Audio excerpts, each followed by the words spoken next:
let's make lemonade. Okay. Let's go to work. That's the signal. Go, go, go, go, Drop go. it. Six. It's beautiful.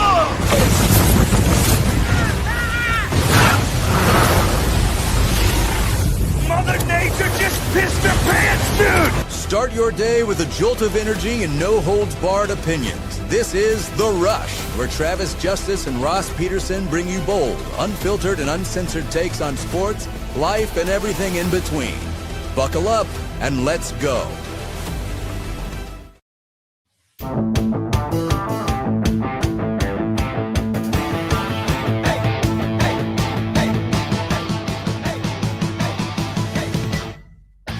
It's a new week. It's a new month. Welcome to the Rush Radio Show, powered by Willis Automotive. Happy Monday, everybody. If you're listening on the audio stream at therushradio.com or on the Android app, good to have you here. Hello, YouTubers. Subscribe to this channel. Go ahead and give the video a like. And, of course, leave your comments in the comment section. You can follow us on X, Facebook, and Instagram. Fresh off a weekend where I think he was pretty darn busy. Making deals, watching baseball, cooking out in the hot sun is our good buddy Ross Peterson. Hello, made it to a listener. Our friend Mick made it to Mick and Lisa's wedding. Were they wedding flying reception? the Rush Radio flag? Were they flying the Rush Radio flag? Man, I didn't. I bet if I would have looked around, probably not, because I think if he would have been, Mick would have pointed it out to me when I saw him. And probably, the Rush Radio flag would have been great for a wedding, and because there was a lot of people there, right? I mean, there was a lot of people there. Yeah, it was a really cool thing, man. They had it up at Ledges, at the we always called it the Fritz Shelter. It's the one that's kind of on the outskirts of the Canyon Drive. But man, dude, there were probably 50 Jeeps there. I say Jeep, but there were a few. I got to tell them, they're a little bit more inclusive than I thought, Trav. Really? There were a few other things besides Jeep Wranglers there. Yeah. But were they like off-road vehicles? Oh, yeah. Did they have a winch, and could they go vertical up the ledges? Yeah. Yeah, they all fit that category, that's for sure. It was a good day. It was a fun weekend. It was jam-packed. Got to see you. Hang out with you and your brother for a little while. Bruno was there. Jeff Klein, Ken Payne. We had a great time. Yeah, I mean, my Saturday was interesting. I got up at 4 a.m. on Saturday. We were out the door by 5:30 a.m. Drove all the way to Muscatine. Got to Muscatine like at 10:30. I mean, you realize it's a long drive from the Missouri River to the Mississippi River. It is a long, long drive. And when you get to Iowa City, you head south, you go down to Riverside, and then you go through Lone Tree. You see these wonderful little towns. But then I stayed in Muscatine from like 10:30 until 4:30. Got in the car, drove to Des Moines, and went to the Shane Gillis show, and that's where you and I hooked up. And let's start there because listener Ethan won the tickets to see Shane Gillis. It was good to see Ethan and his wife, and Ethan and I have a lot of parallel career stuff in common. And he's actually going to be over at the College World Series in a couple of weeks. He's wondering if I was going to be there because he's working for a company now that is going to be hosting a party. He goes, "You want to come to our party?" Very cool. I go, "Do you want to come to our party?" I go, "I'm not going to be there because I'm going to be on vacation, but you can still come to our party." So here's what Ethan needs to learn. I'm being dead serious here. Going to the MCL party is now a networking. He's now doing research. Yes. He's going there to say, hey, he can go back to his boss, go, hey guys, I went to this other thing. They got this one deal they do that's super cool. And they're going to go, wow, Ethan was doing research. We were in Omaha enjoying vacation, and he was there working. I mean, and he's actually going to come over for work because he works for a company called Optimized Systems, where they commission buildings. This is the whole different thing. So in commissioning, if you ever build a building, if you build a commercial building, you need to get your building commissioned. And that is, you bring in a third-party consultant to make sure that your mechanical and electrical systems are running correctly, because you'd be surprised how if a mechanical system is not installed properly, you just want to make sure it's just functioning the right way, because the last thing you want are heating and cooling problems when you kick off. But yeah, he's actually coming over for work. So, but he'll like impress his bosses. He's like, this person, this person, this person. Oh, I'm well connected. See, we're hooking you up, Ethan. That's what we're doing. We're hooking you up. But let's start with Shane Gillis, because that was my first time ever seeing a comedy show in an arena. And let me tell you, it was sold out. It was, Ross, that may have been the most packed I've ever seen Wells Fargo Arena. Wow. Yeah, there were a lot of people in there, dude. Because of the round, right? Because they put Shane Gillis in the round. Yeah, the stage has a tiny footprint in the middle of the arena. I mean, almost like if you were to drop the scoreboard straight down, that's about the size of the floor that was taken up for the stage, and the rest of it was seats. Yeah, I mean, and I don't think there was an empty seat in the house. But it was interesting to watch a comedy show from an arena seat. And if anybody went to Shane Gillis the other night, you're probably going to know what we're going to be talking about. Is that as much as I wanted to watch Shane Gillis, I ended up watching the entire hour set on the video screen. I did not watch the stage at all, just because it was easier to see his facial reactions and everything on the screen. Did you do the same thing? Stared at the screen the whole time. That's not my first arena comedy show, though. Did you? I'm sorry, buddy. You saw Chappelle, didn't you? I didn't. I saw Chappelle a couple years ago. I saw Nate Bargatze. I've seen Jim Gaffigan a few times. Yeah, so I've seen a few different arena comedy shows. So that's a funny observation, Travis, because it's really something that you don't think about. I didn't think about the fact that I watched Shane Gillis I was in the room with Shane Gillis and never really looked at him, because the whole time I watched the TV in front of me that was showing me the comedy show. But I thought it was great. I thought that we were lucky enough to get to see Chris Connolly, because he came up to our little event that we were having and said hi to everybody. And Chris said, hey, he's going to have 3 comedians come on beforehand. And I said, oh man, he's got some really funny friends. Who's he got with him? And he said, I don't remember who it was. I said, oh man, that kind of wonder who it's going to be. Well, Big J Okerson was the guy that was on right before him. I'm not a huge fan of Big J Okerson. He is very much a small room comedian. Like, he sits down, he has a conversation with the crowd. I've seen him do really well in small theaters. The arena wasn't for him. The dude that was on before him is an Australian guy by the name of James McCann. He's going to be at the Funny Bone here in like 10 days, something like that. Yeah, 2 weeks. Yeah. He is freaking hilarious. Like, I think in a couple of years, he will be on that Nate Bargatze, Shane Gillis type of run, because he's just absolutely hysterical. So I enjoyed it. I had a great time, but it's a different arena. Comedy's different. Very much so. And because I told you this morning before we came on, I said, I like the club setting better, just because it's not that I didn't enjoy the show. I thought every one of them was funny. Who was the kid from Pella? I don't know his name. Yeah. So there was. I just saw him again last night. I'm scrolling through stuff, and he popped up on my feed again, and it was funny. So I can't remember his name. That's horrible. If I were to prefer a comedy show, it'd be in a club-like setting with 300-400 people, just because of the intimacy of it. But we're getting mixed reviews on Shane Gillis. You had a couple friends that said they didn't like it at all.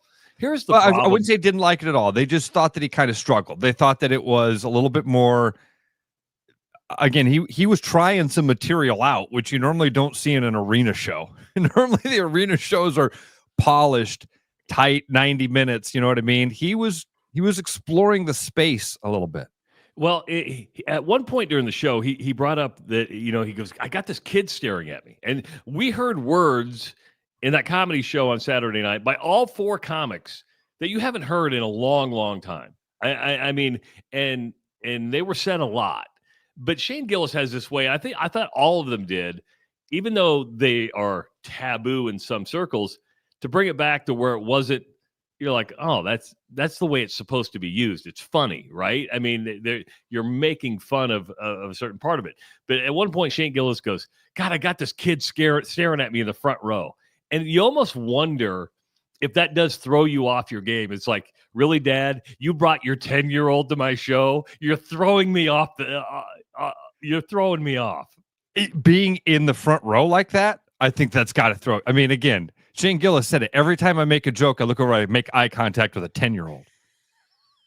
This is throwing me off my game, man.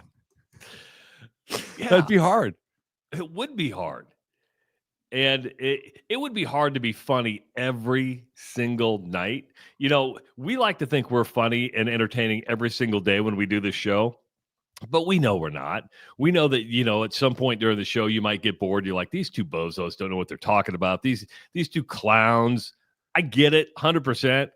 And I'm not comparing ourselves to Shane Gillis or Larry the Cable Guy or Bert Kreischer, but when you do it every single night, you're going to have good nights. You're going to have bad nights. And he didn't have a bad night, but he might have been off a little bit. But sometimes people are funnier when they're off because they're trying to get out of it. And there's no doubt about it. Yeah, I'm with you, Travis. I think that's having a sense of humor.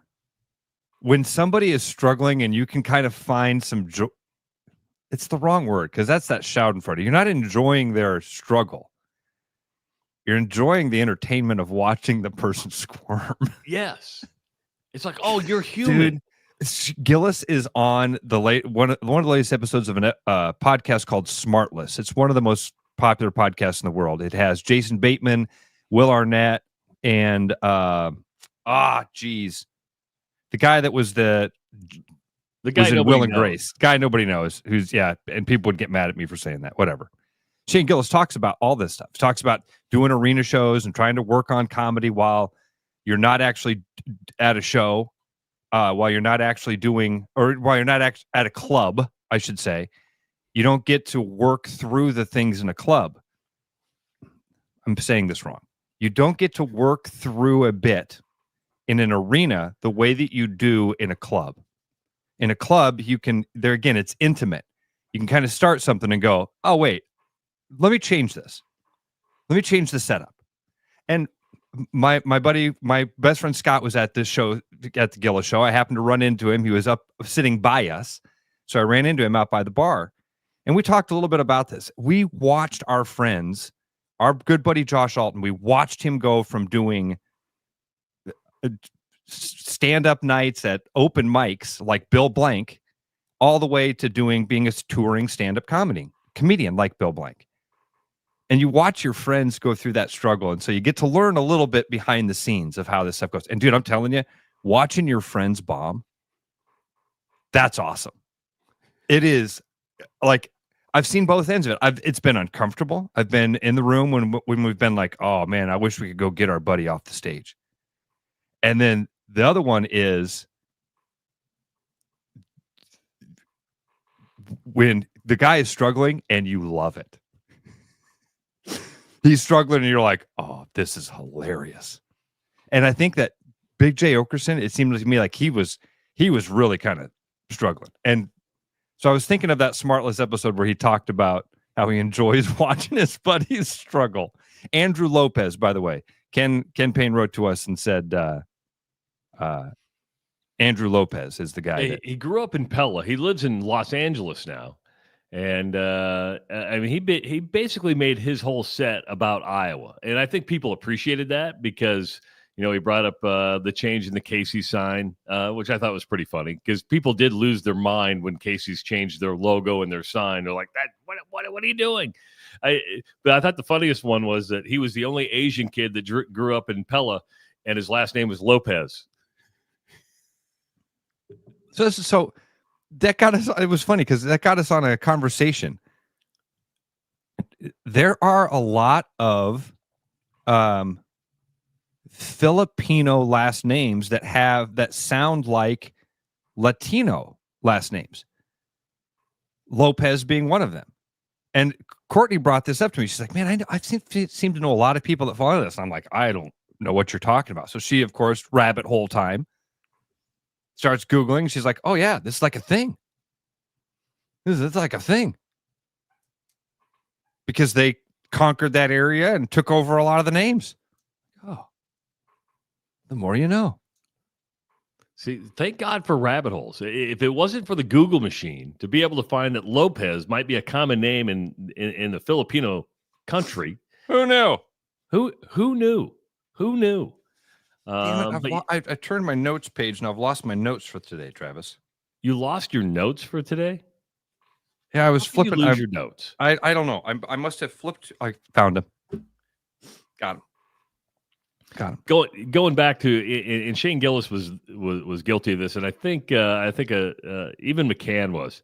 You can tell because they bring it up where they think a joke is going to land, and then they go, well, that then they don't pick on the crowd, but they're like, that didn't end the way I thought it was going to, and I don't know why it does. And Shane Gillis is in this weird position right now because of the Saturday Night Live stuff, of Tires season 2 getting ready to start.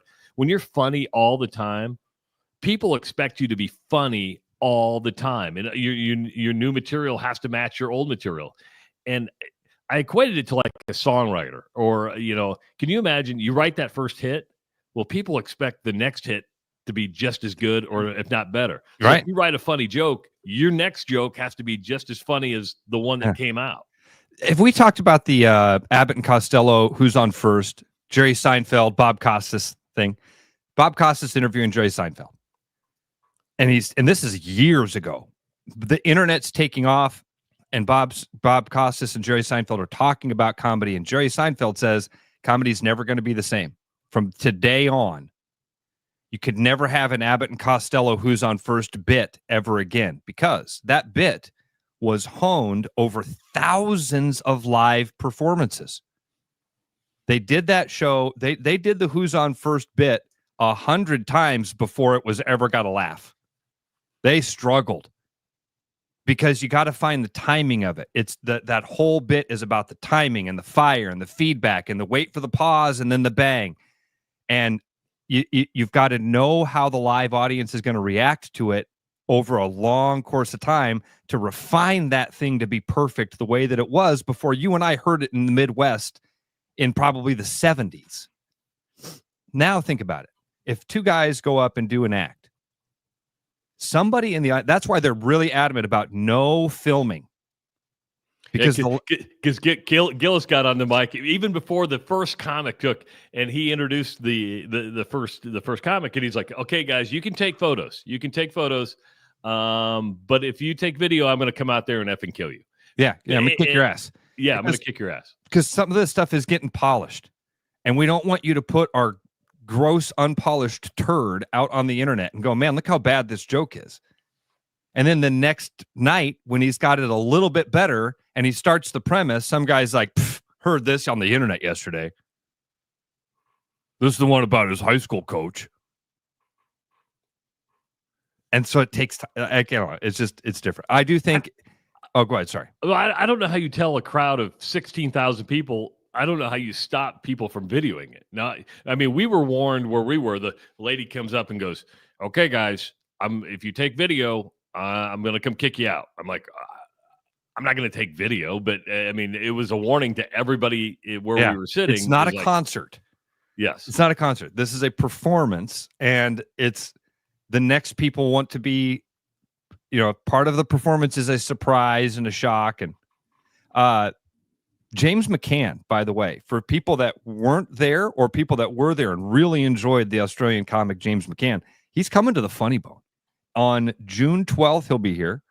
And that's part of an amazing lineup, dude. The Funny Bone in Des Moines has great comics coming. Gary Owen is coming on June 19th. You know Gary Owen? I don't. Phil Hanley is coming July 19th. He's really funny. Anyway, I had seen that James McCann was coming a couple weeks ago, and so that's what I started to tell you when Connolly said, "Yeah, I can't remember who the guys are that are here." My expectations dropped. I'm like, okay, we're not going to get Dan Soder. Man, when they announced James McCann, I was excited. I sent you that bit. He has one of my favorite bits. I haven't watched of it all yet time. because you texted to me as I was driving home, and when you had 2 hours to listen to the damn thing.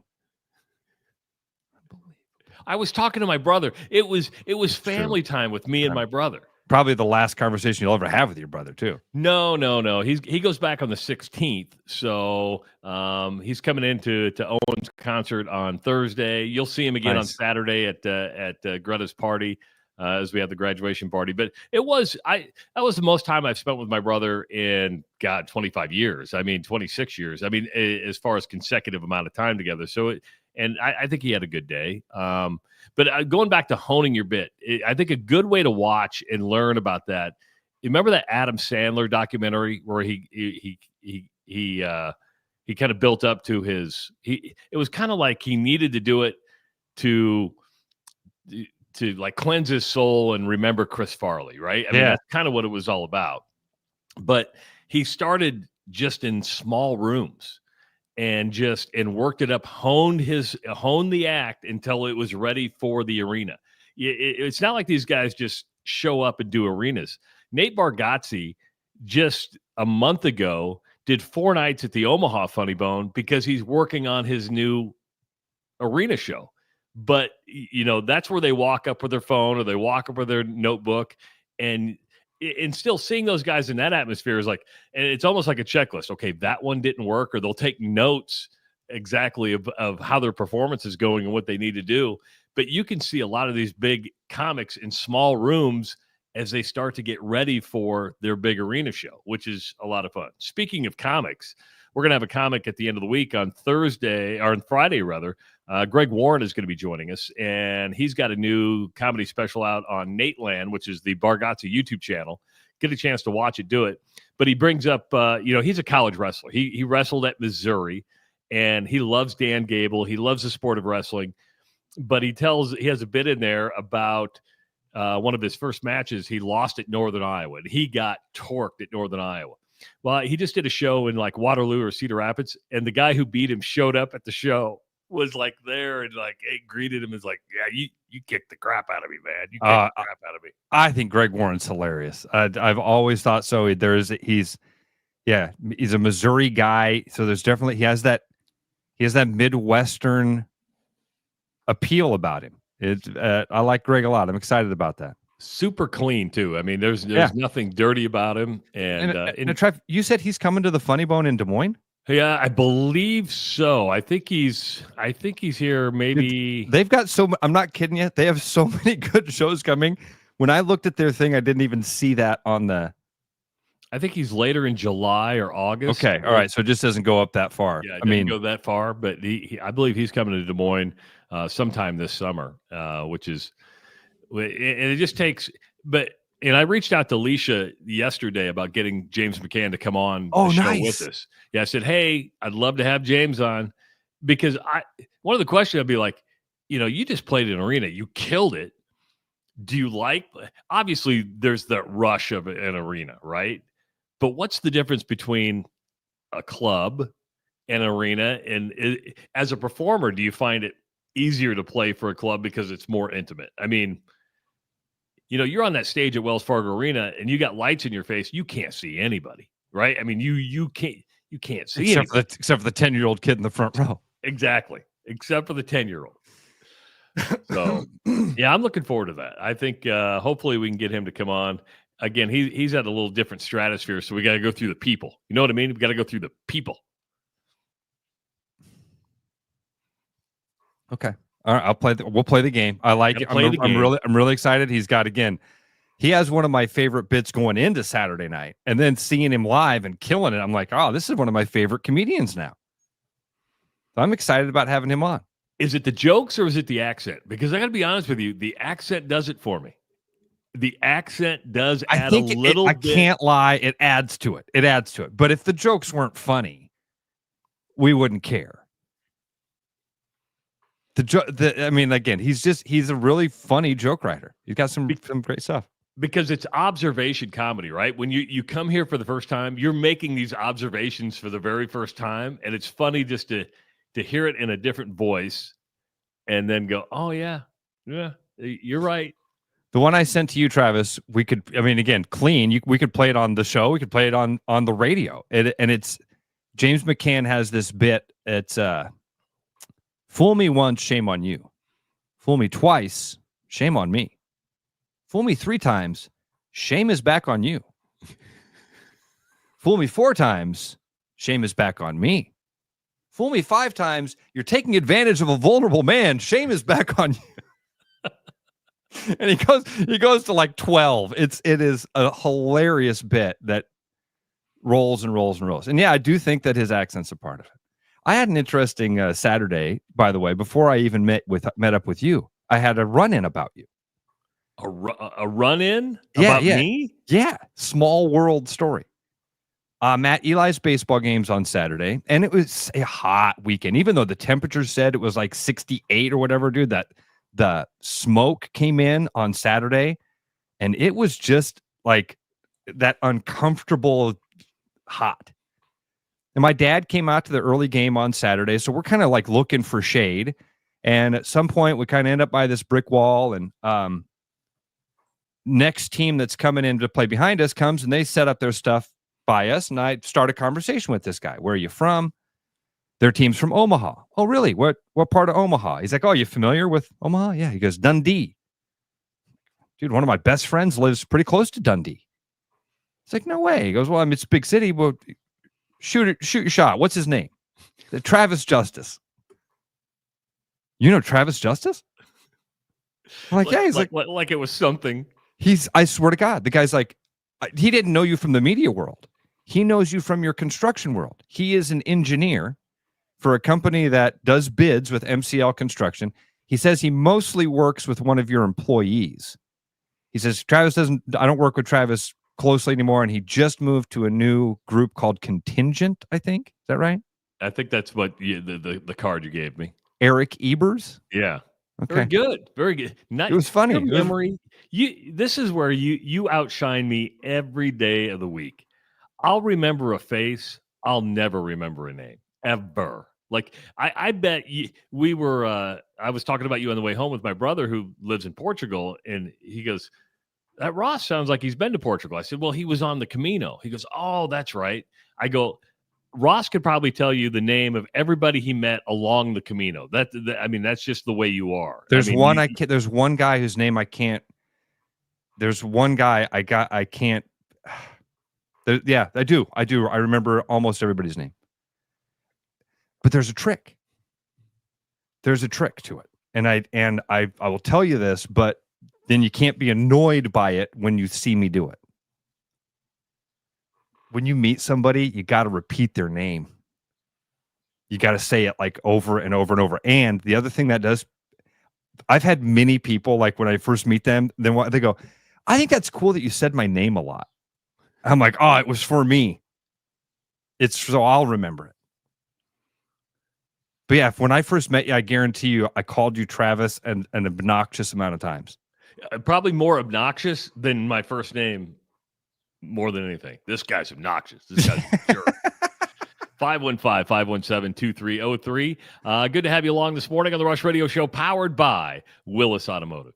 Your house wasn't built for bats, birds, or raccoons, but try telling them that. At Bats and Bugs Pest Solutions, we've been helping Iowans take back their homes for over 20 years. We use cost-effective, eco-friendly methods to solve wildlife and pest problems the right way. Whether it's bats in your attic, birds in the vent, raccoons in your chimney, or moles in your yard, we have long-term solutions. Call Bats and Bugs Pest Solutions today at 515-218-3400, and let's make sure your home doesn't become their home.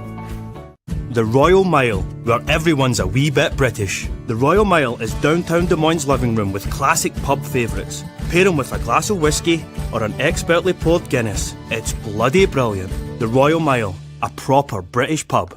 There's always something new at Fong's Pizza. The patio is open and ready for you, your friends, and an ever-changing menu of tiki drinks. Or try our new noodle dishes alongside your favorite slice. It's all happening this summer at the new Fong's in the East Village. Thinking about buying a home? Get pre-approved in 30 minutes with Gary Presnell at Northwest Bank in Des Moines. Gary offers first-time home buyers programs, VA, FHA, IFA, and conventional loans. Call Gary at 515-975-6767 or find his profile at nw.bank. Member FDIC Equal Housing Lender. You know, Brian, at Central City, we really do have the best selection around. I know. High quality stuff you can't find anywhere else. Whistle Pig Plantation Rum. Yeah, and over 150 of the best scotches on earth. And a ton of bitters, mixers, and more. You know what we are? High class. Definitely high class, yeah. Make way for the natty. Okay, maybe medium class. Central City Liquor is home of the 10% cash coupon. And the Wooden Nickel program. Hey everybody, this is Mason Miller, sales manager out here at Willis Infinity. We got some great stuff going on this month. Right now, you can get up to $4,000 off on a new QX80 and enjoy 2.9% for 60 months. On top of that, this month, you can enjoy 1.9% out to 60 months, an additional $1,000 off of a new QX60. For more information, stop out at our showroom or visit us online at willisinfinity.com.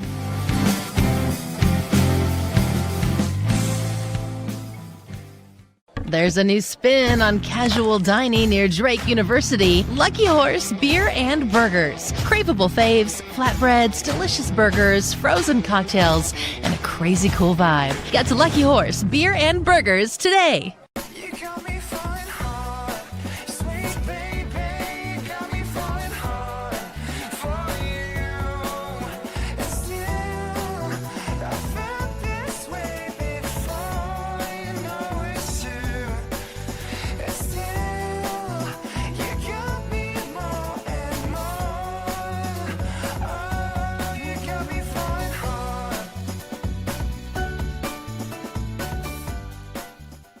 The best bread is made from scratch, freshly baked with locally sourced ingredients and love. At Big Sky Bakery, we take great pride in our delicious products. We know you'll enjoy them almost as much as we enjoy baking them. Find us at the downtown Des Moines Farmers Market every Saturday. Back like a rash you thought was gone. Travis and Ross aren't contagious, but they are addictive. It's the Rush Radio Show, powered by Willis Automotive.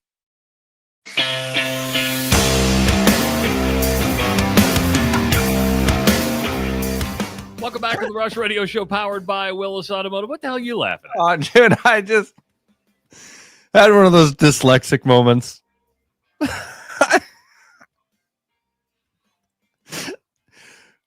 We have a new sponsor. We do. We got a new sponsor that we're really excited about chatting about, right? The Iowa Fireworks Farm. We'll talk more about this, right? They've got over 1,300 hand-picked products that you can pick from. My brain didn't see hand-picked. My brain thought it said 1,300 handicapped products. I was like, you're in a wheelchair. We make it really easy to light the fuse. You roll up, and it's guaranteed 15 seconds to get away. 1,300 products for handicapped fireworks users. Have you blown a thumb off before? We've got you. Oh, man. What are you drinking this morning, by the way? What are you drinking? Did you notice? You went with the vanilla, too. Well, I'm using it as the milk in the coffee. That's the creamer. It's magic. It's an awesome addition. So Ross is drinking the Core Power from Atlantic Coca-Cola Bottling, and he's doing the 26 grams of protein with the Fairlife milk in it, which is just absolutely wonderful. Core Power has become a staple in Ross's home. It's become a staple in my home. We hope that it becomes a staple with you. If you haven't had your protein boost from Core Power, oh my, you're missing out. You are missing out, dude. I saw it last night. Brought the 12-pack in. Did the grocery run, bring in the 12-pack. Listen, walking in the door, Eli's like, oh, yeah, got the Core Power, yeah. I'm like, dude, don't crush this, okay? I want to use this as product placement on the show. I want to have a Core Power, for a couple of days at least. Can I have a Core Power? Yeah, okay, yeah, Dad, I'm sorry. I didn't know that's what you wanted. That was at 8:30 last night. I walked in with the groceries. I went down at 5 this morning to grab one. There's already a couple gone. See, you need to lay down the law. Here's my problem, dude. How? I think he can kick my ass. Yeah. See, here's how you lay down the law. First of all, you say you don't get any of these. These are mine. I paid. I'm gonna give him the mean face power, and then you just hide them. You just hide them to where he can't get them anymore. I mean, my family likes the core power so much. You know, I got the stuff that that Atlantic Coca-Cola bottling gave me, and I said, you can't touch it. I said, I'm using this for product placement. And so they went out and bought their own 12-pack. And my wife comes in and goes, you can't touch it. This is for me and not you. I said, but what if I run out? She goes, that's your own problem. Go buy your own 12-pack. Trav, here's another thing that's great about the core power. It doesn't have to be refrigerated. No. So I could hide it anywhere. You can. Underneath the bed, put it in your dresser. I'm going to start hiding core power for myself, then forget where I hide it. Where did I put that? Where did I put that? I know it was. I put it. Yeah. And you can get the 42 grams of protein. You can get the 26 grams of protein. You get the chocolate. You get the vanilla. You get the strawberry. It's all good. It's all good. It's like ice cream in a bottle in a liquid form. Oh. And Courtney was one that gave me the idea when we first got this about, a lot of people use core power as like in their coffee as creamer. Bingo. I realized this over the weekend. You know where I'm becoming a snob? Ice cream. Ice cream, I'm becoming a real snob. And I'm I'm very just critical of ice cream when I go someplace because these boutique ice cream shops are becoming more and more popular to where it's not soft serve, but we're making our ice cream. Okay. Well, I'll try your ice cream. I had one over the weekend, Ross. That was incredible. One of the best ice creams I ever had. Goat cheese and cherries. And I was a little hesitant. Yeah, I wouldn't have picked that. And let me tell you, if you like you better like cherries because there's a lot of cherries in them. But I was a little hesitant with the goat cheese, and then I ate it, and I'm like, this might be the best ice cream I've ever had. It was that good. It's got to be goat cheese. Has got to be good for something. I believe goat cheese is healthy. I mean, ice cream in general is not healthy. I looked at the label. I'm like, well, I can't eat for like 4 days now. The amount of sugar and Trav in it. Everybody, when you turn your back and everybody goes, he looks great. He looks great. I know. What did somebody told me the other day? They're like, dude, damn it. Somebody had a new nickname for the show. I can't believe I'm drawing a blank here. It was really funny. But a new nickname for the show. They're like, oh yeah, now it's Skinny and the Punk or something like that. I don't remember how it went. Okay, I'm going to bring this up, and I'm not going to name names because I don't want them to get mad at me. Okay. Now that I've lost 75 pounds, okay, and I think I'm in a maintenance mode right now. So I think I've done a pretty good job of keeping it off, right? Yeah. Which is the hardest part. Losing it's not the hard part. It's when you've reached your goal and then you have to maintain. And I've been able to maintain for about 4 months. So I feel pretty good about that. But everybody, comments about this. And you do almost every time you see me. You're like, oh, my God. Yeah, as soon as I walked in, you're like, you look great. And I'm very appreciative of that. But a part of me always goes, why didn't you all tell me I was that fat? I mean, why didn't you all tell me that I was a bloated blob that looked like the whale? I feel like, God, if you just would have been honest with me. Well, I had a buddy of mine pop up on Facebook over the weekend. He was at a party and he took pictures of himself. And I'm like, oh, should I call him? Should I call him and tell him you need to get healthy? Even though you're wearing a suit, you're dressed up really nice, you look like crap.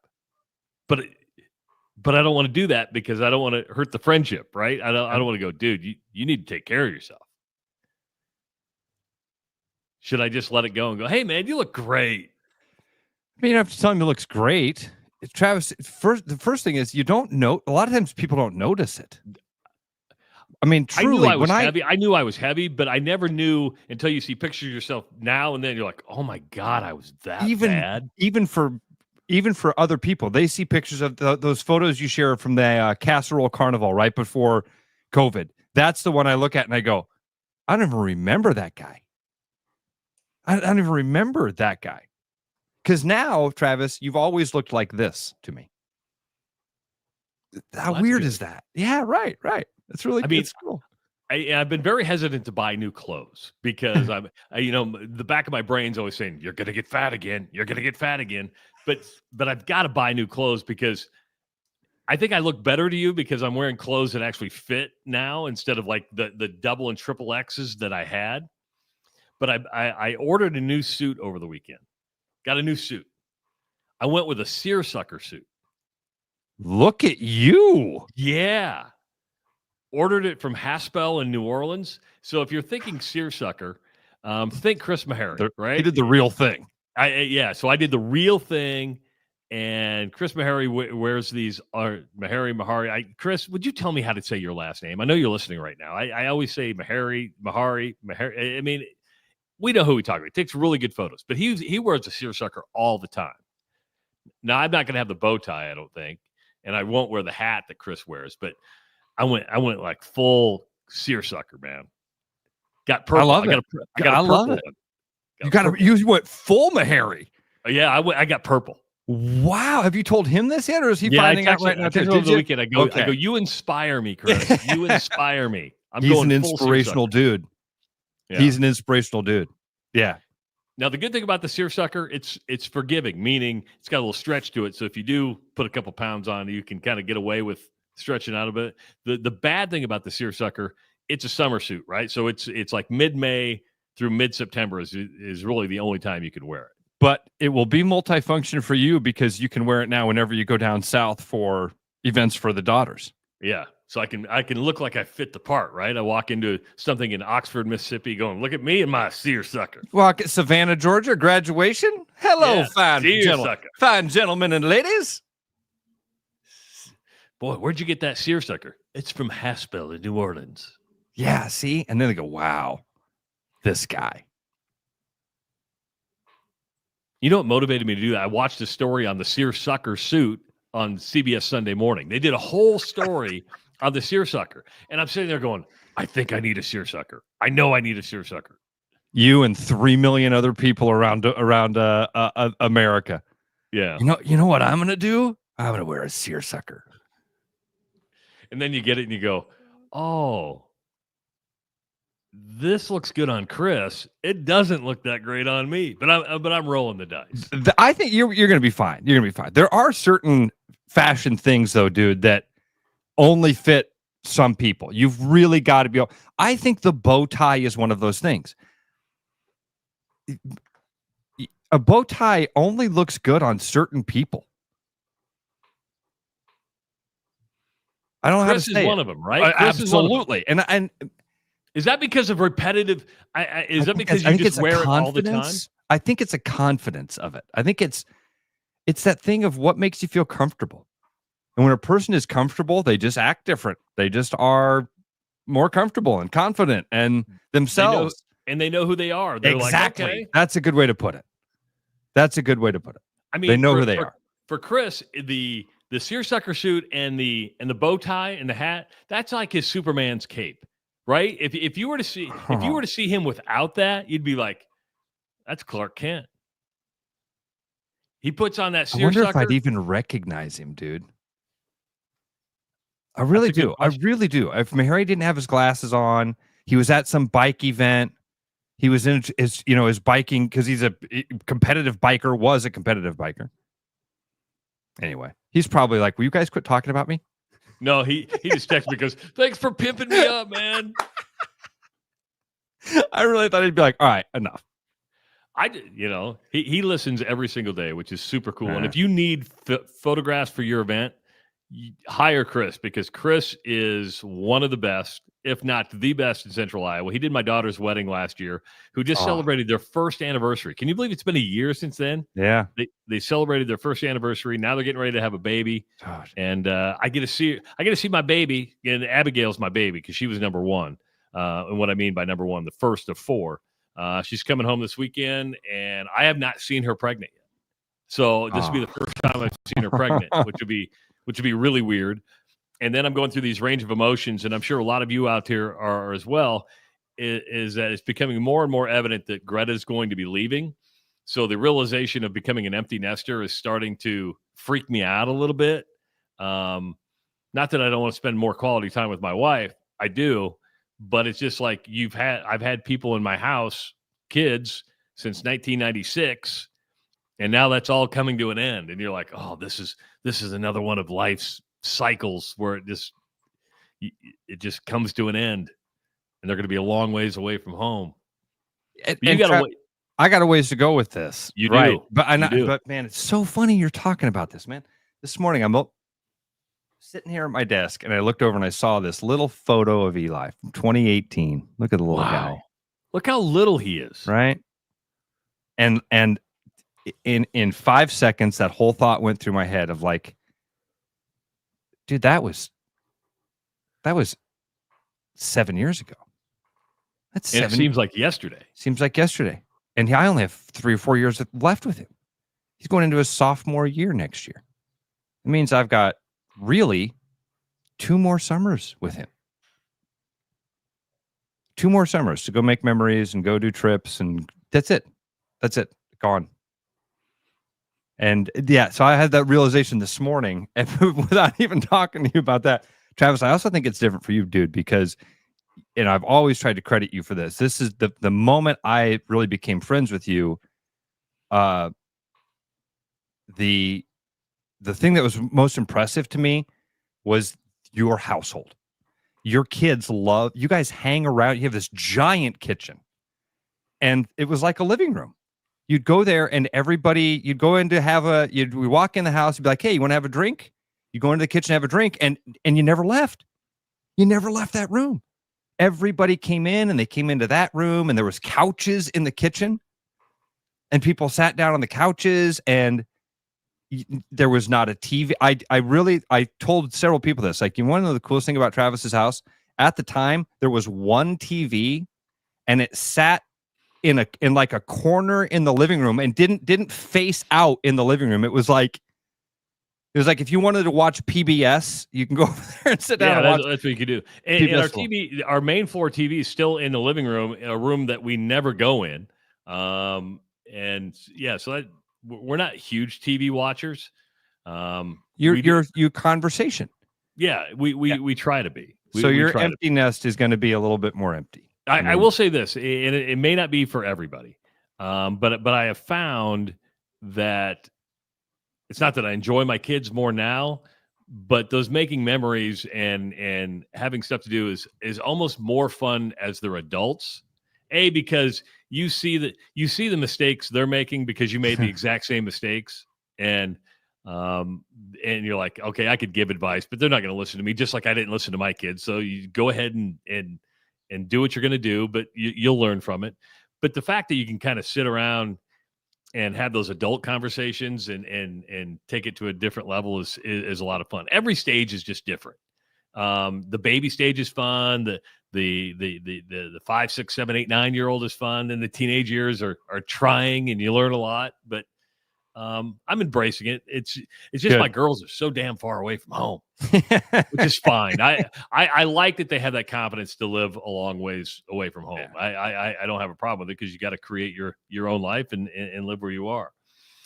Iowa did not make the NCAA baseball tournament, but it continues, Ross. And for the first time since, I believe, 1999, the number 1 national seed in the NCAA baseball tournament did not move on to the Super Regionals. Vanderbilt was knocked out by Wright State. Wright State didn't even win the regional, but Vanderbilt, playing at home, got knocked out. Texas then got knocked out, the number 2 seed. There were some pretty good upsets over the weekend. And college baseball, I know it's not huge, and we've spent probably more time than any other show talking about college baseball, but now's the time to start paying attention, because you're watching some really, really good baseball. But Vandy out, Texas out, and those are those big SEC schools that are supposed to be the dominant ones. Well, remember when we had who was our baseball expert we had on? Peterson. Kyle Peterson. Kyle Peterson. I almost said Chris. Jeez, I'm sorry. When Kyle Peterson was on with us, he told us this is not a top-heavy. It's hard to decide who the top 4 or 5 teams are. There's a group of teams you can kind of throw in a hat, but man, it's really tough to decide 1 and 2. Vanderbilt got that 1 out. Texas got that 2 out. I never would have guessed it would be those teams that knocked him out, though. Yeah, I think it makes. I was going to say it makes it for a fun tournament. But does it, Travis? I think it does because college baseball is not as popular as college basketball, is not as popular as college football. It makes it a little more interesting when a team like Texas San Antonio gets through that Texas regional. When a team like Coastal Carolina, now Coastal Carolina won the national championship a couple of years ago, but it makes it a little bit more interesting. Now, do they get onto the College World Series? They go through the super regionals yet? But I think it makes it more fun. And would you know, it's hard to have that parity in other sports, but maybe baseball is one of those where you can have that parity, because even though some of those bigger schools have more NIL, it's still baseball, and it shows you how unique this game is compared to. I mean, sure, it takes talent, and at this level in college baseball is no different than big leagues. If you got pitching, you're probably going to move on. Pitching means a lot.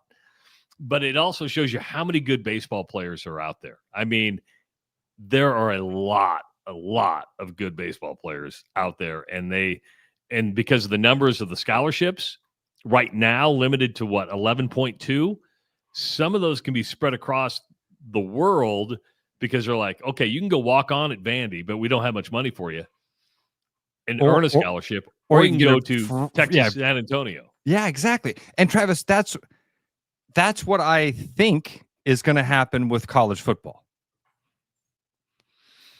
Got a lot. The talent pool for all of these sports continues to get bigger and bigger and bigger. And I do think that you're going to get kids that, I think that's why the transfer portal is so incredibly popular at these Power 5 schools, because you get a guy that gets there and looks around and goes, I would rather play football. This was cool. I got to come wear the Crimson A. Now I'd rather go play football. And I think that's what happens with these schools is you go, I could go to Vanderbilt, or I can go play baseball. I really want to play baseball. But we're not seeing like the exact opposite thing happen in the NCAA basketball tournament this year.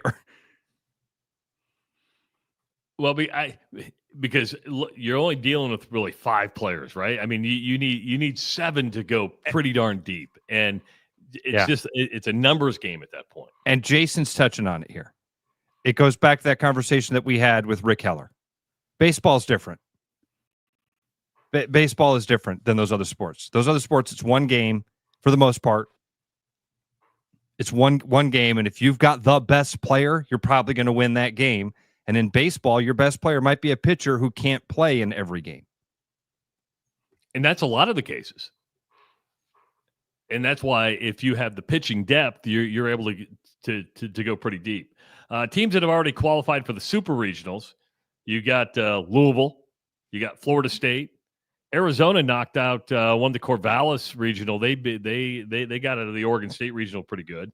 West Virginia, team out of the Big 12, is onto the super regionals. Texas, San Antonio, Arkansas. Remember, Arkansas was the team that Kyle Peterson thought was the best in the country. UCLA, Duke, Auburn, and Coastal Carolina. Then you got some 6 winner-take-all games today because it's a double elimination regional. But, yeah, I mean, it's just some upsets, which are good, gets people talking. And, yeah, college baseball. Again, we've talked more college baseball on this show than maybe anybody else, and and I'm okay with that. I'm actually okay with that. I'm going to zoom out real quick and tell you what went through my brain there, okay? Just because that's what we do.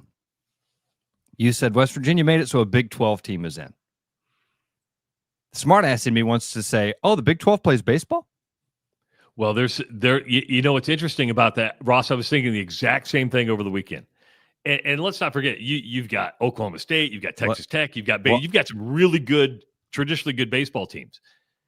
But Big 12 baseball to me is just now that Texas and Oklahoma are out, you're kind of like, okay. It's kind of like Big 12 wrestling. Go look at the Big 12 wrestling. That's exactly what the second thing that went through my brain was.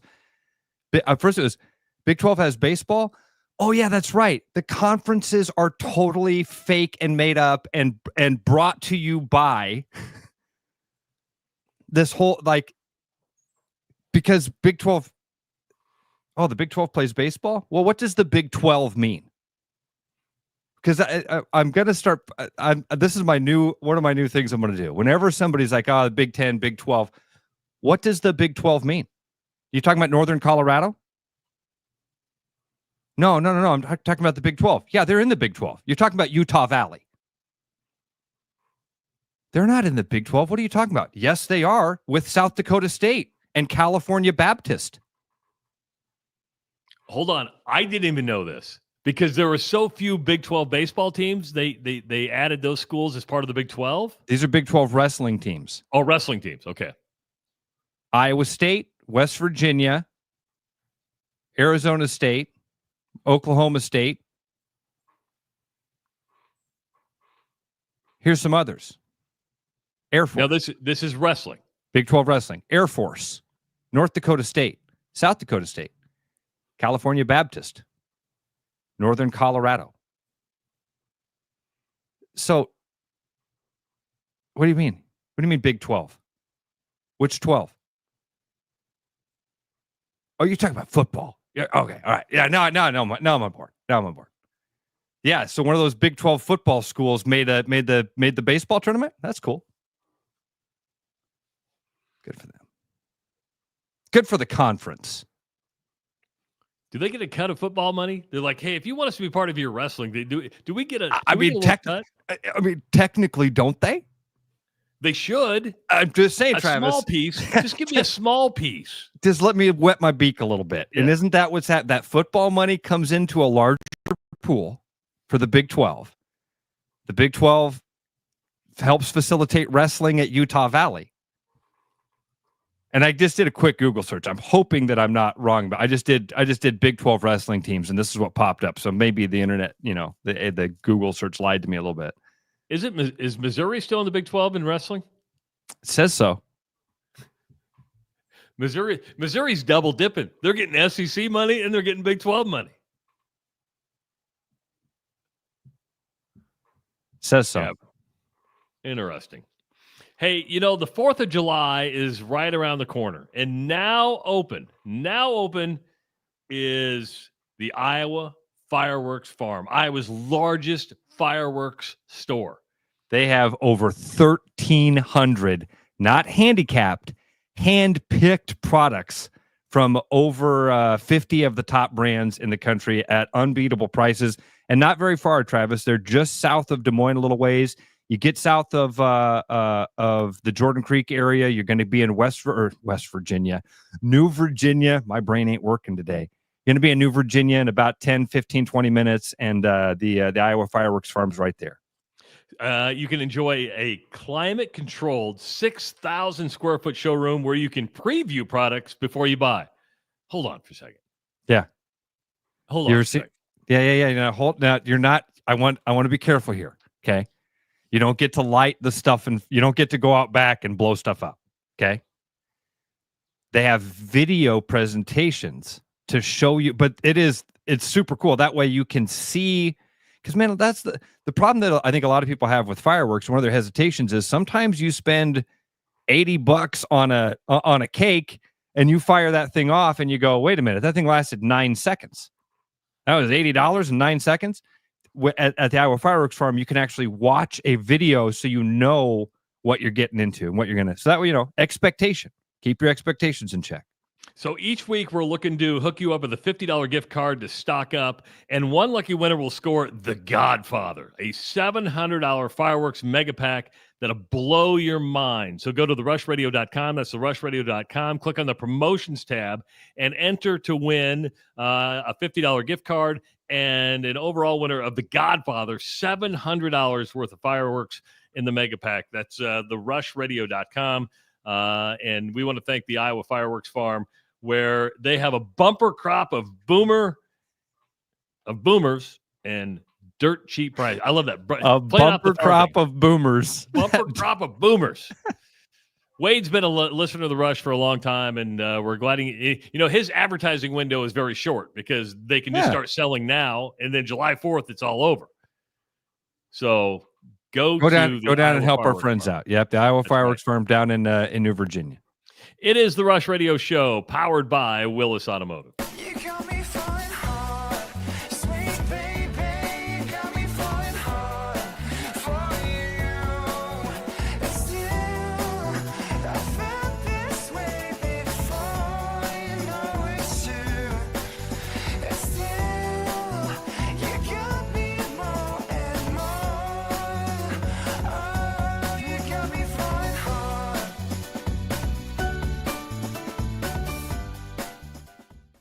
Your house wasn't built for bats, birds, or raccoons, but try telling them that. At Bats and Bugs Pest Solutions, we've been helping Iowans take back their homes for over 20 years. We use cost-effective, eco-friendly methods to solve wildlife and pest problems the right way. Whether it's bats in your attic, birds in the vent, raccoons in your chimney, or moles in your yard, we have long-term solutions. Call Bats and Bugs Pest Solutions today at 515-218-3400, and let's make sure your home doesn't become their home. Hi, my name's Jerry Rodriguez. I'm a Lexus technician, and I've been with Willis about 28 years. My favorite part about working at Willis has to be my coworkers, teammates, a lot of like-minded folks with the same goals in mind, and that's taking care of the customer. We have the fishing. I enjoy fishing. We have a lot of good fishing here in the Des Moines area with various lakes.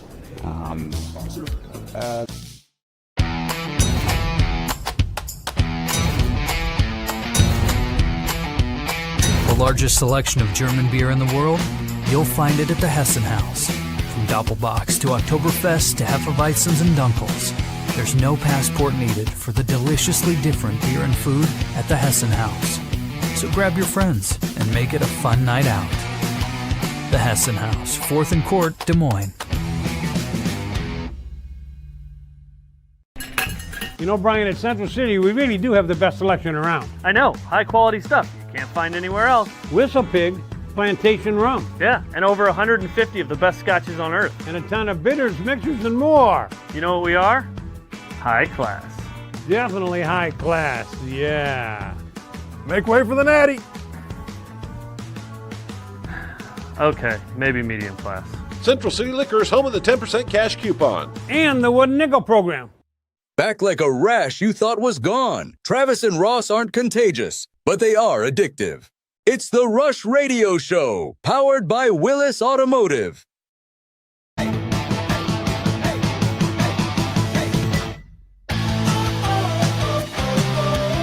Hour number 2 of the Rush Radio Show, powered by Willis Automotive. Happy Monday. Happy June.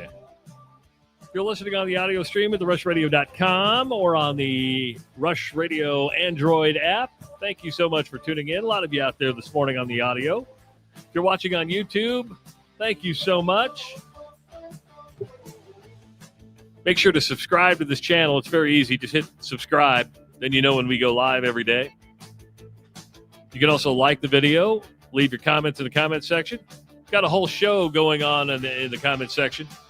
And to everybody who's commenting, we don't ignore you. We're following along. It's just you can't read every single comment. It's almost impossible. There's thousands there already. Subscribe to our Twitter page at Rush Mornings, like our Facebook page, The Rush with Travis and Ross. And, of course, follow us on Instagram, The Rush Radio Show. Take a pee over the break? Did you go pee? No, had to go wake up Audrey. Oh, is this her last week of school? Tell me this is it. Yeah, this is it. Last couple days. Damn. Eli, too. Eli still has DMPS. Doesn't it take snow days? Go to school in June. So they don't, when you have a snow day, they don't do the remote learning for that day? No. Okay. So they build it like where Greta went to school, they built in snow days where they knew you have some fluff. Then they passed those. They said, okay, we're going to build in 4 like remote learning days. So and then after that, they said they'd have to start making them up, but they never hit that point. But I mean, hell, does it really matter? I mean, does it really matter? Whatever. You were at baseball, yesterday, right? Or Saturday? No, that's yeah. Oh, you called me and you're like, dude, I'm just leaving baseball and I'm like baked. You were baked yesterday. And I sat in the shade all day yesterday. It just was hot. I was tired by the time you leave. That's your summer, man. That is your summer. Start looking forward to it. I'm actually looking towards the end of it. You know what I'm saying? This is the last year that we'll be doing that, but I do enjoy it. I love the people. I have a great time sitting there. It becomes a long day for Audrey, all that. Anyway, so the Colorado Rockies are bad. There's no other way to put it. And I was thinking about this. You know how fans get on ownership, like sell the team. They probably become disgruntled. And I was just processing through my mind yesterday. They're 9-50. The modern era of baseball, which started in 1901, this is the worst start by any baseball team. 9-50. 2 other teams have lost 50 games faster, but those took place in the 1800s, Ross, before what is considered the modern era. What, the Cleveland Spiders or whatever, that team that was like won like 6 games. And there was like a Kansas City team. I'm like, I didn't know Kansas City had a team that was named. I mean, it was just, you're like, oh my God, this is bad. Then I started going through how hard this has to be on the players.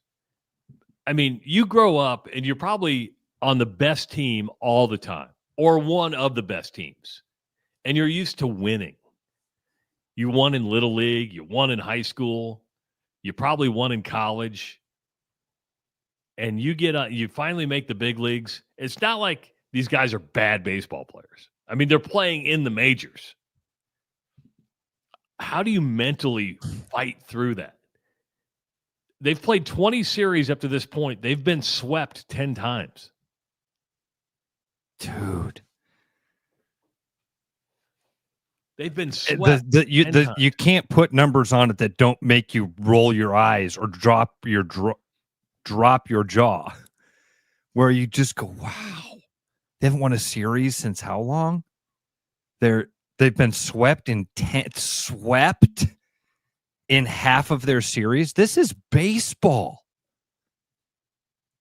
How's the old adage always was every team's going to there's 163 games. The old adage used to be, you're going to win 50 and lose 50. It's what you do with the other 100 or other 63 or whatever. And that now you look at it and go, I don't know. This team might not win 50. I don't know how it wins 50 at this point. Oh, I don't know how it wins 50. Dude, and again, have you talked to Spritzer at all about how Vegas is beside themselves? You can find articles about how they can't fade this team enough. I mean, it is. Then you put yourself in those zone situations, right, where you've been part of a team, you've been part of an organization that you're trying everything you can, and nothing works. Nothing works. And this is where sports psychologists this is where they make their money, because you're getting on a private plane, you're staying first class wherever you're at, and you probably start doubting, God, we don't even deserve this. We don't deserve this. Man. Now, the worst who like, this is the thing. I know I was going to say, oh, we've got lots of contacts in the sports world. We could reach out to one of our buddies that's been a former athlete and say, hey, man, what's this like? And they wouldn't know. No. They could say, oh, dude, we lost 5 in a row one time. What's it like to go 9-50 and like you're hitting it on the you're hitting on it here. It's that road trip You're in the plane. It's an hour after a game in the locker room. It's that 3 hours before a game feeling of hopelessness. We talk about hope a lot. It's an important thing. And dude, this is hopeless. You've got to feel it. Everybody has to feel it at all times. Getting on the bus to go from the clubhouse to the airport. You get on the bus, you look around, you go, we suck. Because you could make the argument in Major League Baseball issue, and where the Yankees have, a 5 or 6 game lead in the East. They beat the Dodgers last night. The Dodgers 5.5 right now over Toronto. The Dodgers are playing great baseball. You have teams playing really good baseball. Cubs are in first place.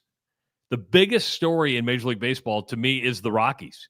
It is the biggest story because you're like, how bad can it get? And you're like, just when you think it's it's reached its low point. And then they get to June with just 9 wins. And you look at the worst Major League Baseball team ever, which was the 62 Mets, 40-120. 40-120. And you're like, they may hit that. They may lose more than 120 games. Because we're in June now. They would have to go on a hell of a run this month to... Oh, dude. So remember, we made fun of them at the end of April. We're like, hey, they won 5 games. There have been NFL teams that have had the calendar has worked out right, and they've won 5 games in a month. They won 3 in June. That did you see? Here, I'll put this one up there because I just saw this one fly up. Kirk saw the same thing I saw this morning. The good graphic on the internet yesterday. Scotty Scheffler has more wins in May than the Rockies.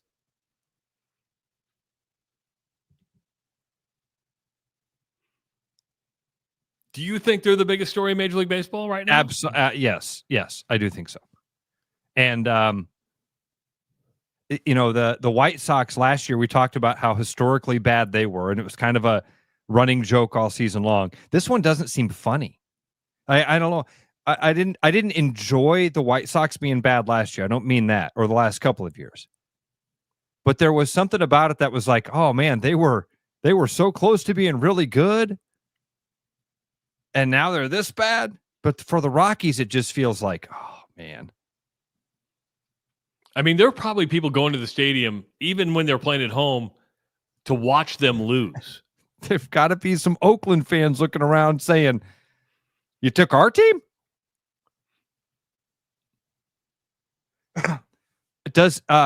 One of our listeners says, this makes baseball look bad in general. This is bad for the sport. S. Williams says that. Yeah, because it's dominating the headlines. Like you just said, you got the Yankees playing great. You got the Dodgers playing great. 2 historically amazing rosters. We haven't talked about them much at all because that's, as weird as it is, that there's no real story there. Yeah, we've come to expect it. It's the expectation. They're meeting the expectation. So what's the story? They're doing what they're supposed to do. 515-517-2303. Guy who's never on a losing streak, and I drove right by the New Sharon exit on my way back from Muscatine over the weekend. It's Derek from New Sharon. Derek, welcome to the Rush Radio Show, powered by Willis Automotive.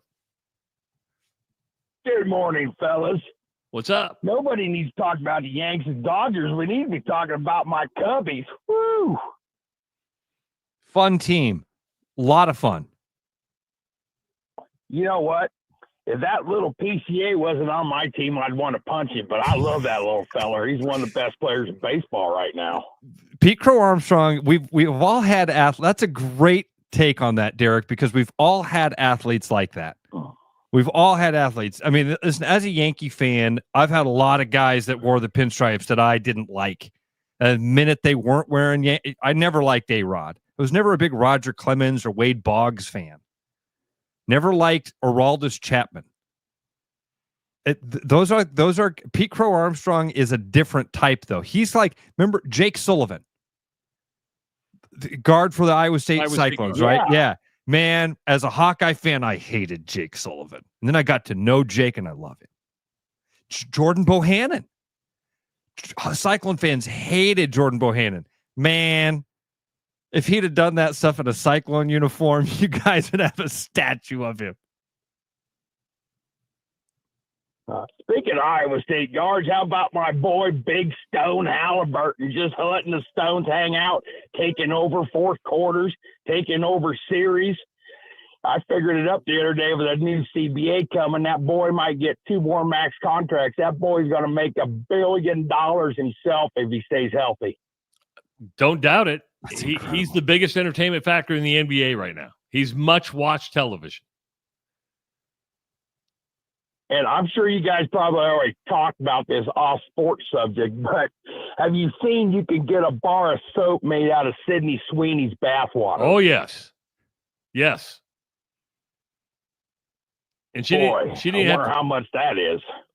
Well, I'm sure. Are you going to buy a bar?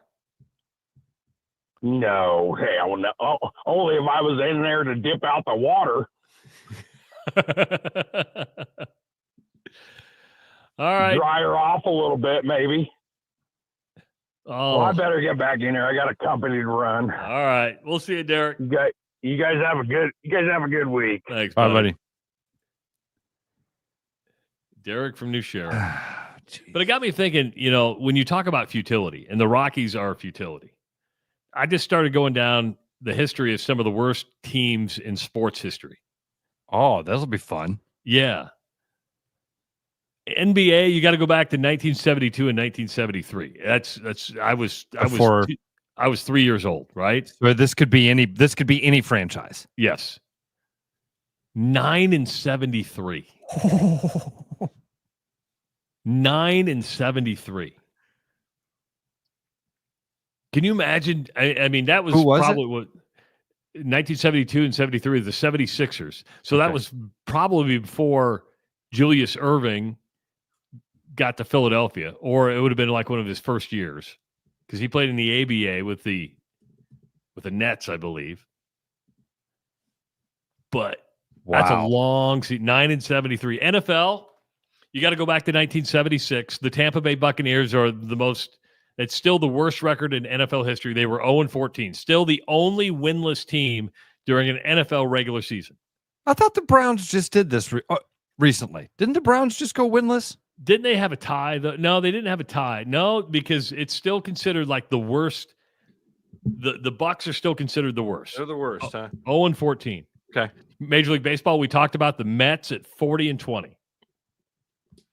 And then before that, the Cleveland Spiders, who were incredibly awful.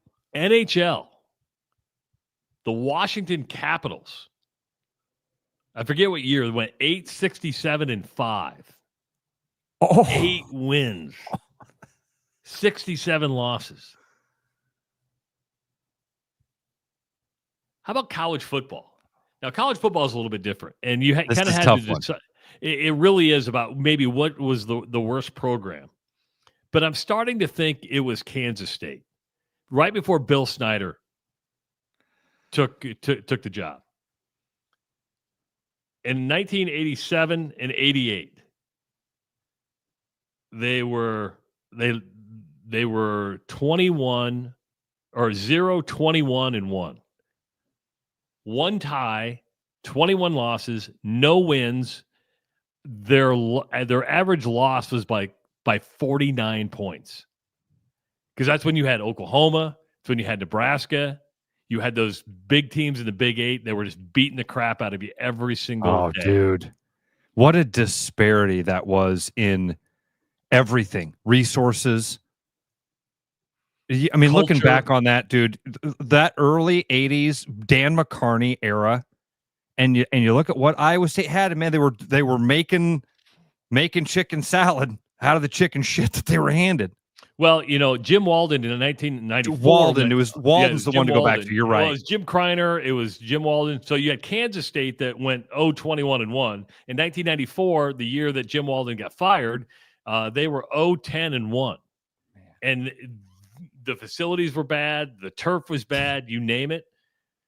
But even more recently, Duke went 0-11 in 2000 and 0-11 in 2001. That's Duke.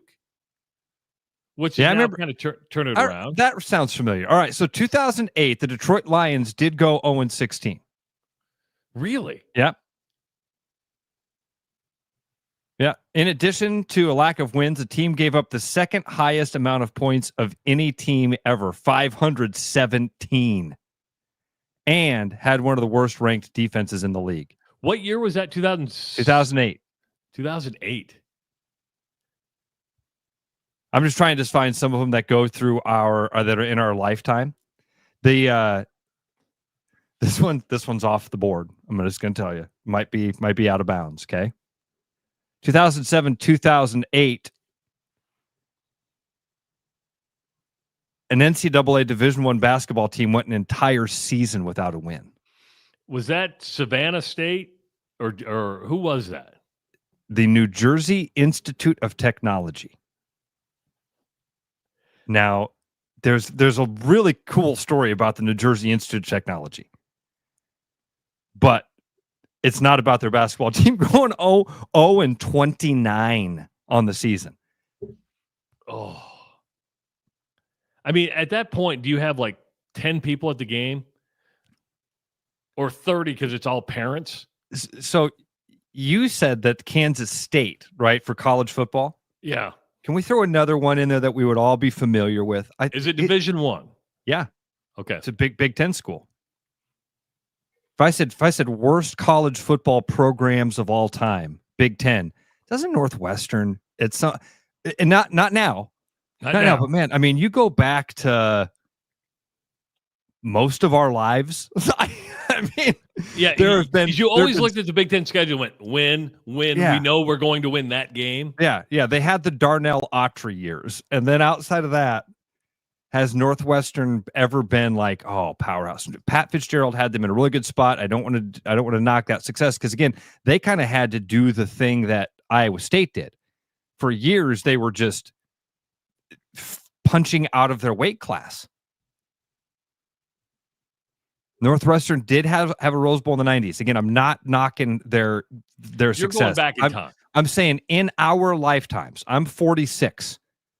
And I would think most adults, well, am I wrong about that? A 20-year-old right now, do they really remember the same Northwestern that we're talking about? No. Like when you said the Tampa Bay Bucks going 0-14, I go, oh yeah, I remember the Orange Sickle Bucks that sucked. I remember the Patriots being awful. Well, the good or bad news about what you just said, a 20-year-old's not going to remember it. Based on the May numbers that I just looked at on YouTube, there's not an 18 to 20-year-old that listens to the show, so don't worry about it. Don't worry about it at all. Baylor was really bad. Dusty writes in, Baylor's one of the classic turnaround stories in a flash. That was Art Briles who Yes. turned that around. Now, I don't think Baylor was as bad as Kansas State was in the late 80s, right? Kansas State, that was really known as the turnaround. It was like almost impossible. But I will say there was a point in the Big 12 after it formed where Baylor was so bad, people were like, should Baylor even be in the Big 12? There was a conversation at one point that if Baylor should even be a part of the Big 12. Sure, they had baseball. Remember, their basketball program had to deal with a murder. There was everybody's kind of looking at Baylor going, you're the outlier of the Big 12. You're going to be the guaranteed win every year. And again, that changed in basketball. That changed in football. They were always good at track, but again, that's not a revenue sport, so nobody really cared. But people are like, man, if we want to be competitive, we got to get rid of Baylor. Now they got a brand new stadium. They have expectations, and as we found out, they have money all over the place. They've got a bunch of money. But thanks for bringing Baylor up, because that is one of those programs where you're like, ooh, just bad. All right, so a couple others. I don't remember. You said the 76ers from the 70s, right? 72-73. Are you sure that's 72-73? That's the article I looked at. It said it was, but maybe I okay, and because as I'm scrolling through one of the lists, one of the things that popped up here, and again, I'm just kind of looking for things in our lifetime so we can remember those. This says 92-93. The 76ers had that same sort of run. They were 9-73 over that course. Would they have done that twice? I'm just off by 20 years then. Maybe they did it twice. Maybe my handwriting's so bad that I wasn't able to write down 9 instead of 7. How about this? That's still bad, no matter what year it happened. This is a futility again. Don't remember because it was kind of out of sight, out of mind. The New Jersey Nets during the 2009-2010 season won 12 games. They went 12-70. They were the only team that ever started the season 0-18. If I just said worst franchises, if I just said who's been the worst franchise of your life in football, Browns? Ooh. But, I remember when they had Brian Sipe. Now, this is my age that, Brian Sipe was the quarterback. They got to the AFC Championship game. That sounds like a dude in a video game. Who? Great quarterback. The Browns were competitive at one point. But I think it's, if you, and you could do this for franchises. You could do this for college. We could go through the conferences and go, who's that one team? If I said Pac-12 when it was around, I would say Washington State, because it was just like it was one of those schools that it's Washington State, never competitive. Big Ten is Northwestern. Big 12. Somebody said Indiana. Until recently, Indiana would be in that for football. Yeah. Big 12, it's changed around. I think in college, it probably it's a moving target in college. Based on your era and your age group. Okay, but let's circle this thing all the way back around. If I said who's the worst baseball franchise, I would probably say the A's. That's fair. But even though they've won World Series titles, but I think overall, I would probably say the A's. Would the Padres be in the conversation? I mean, they've been good for a while. For a long time, they were bad.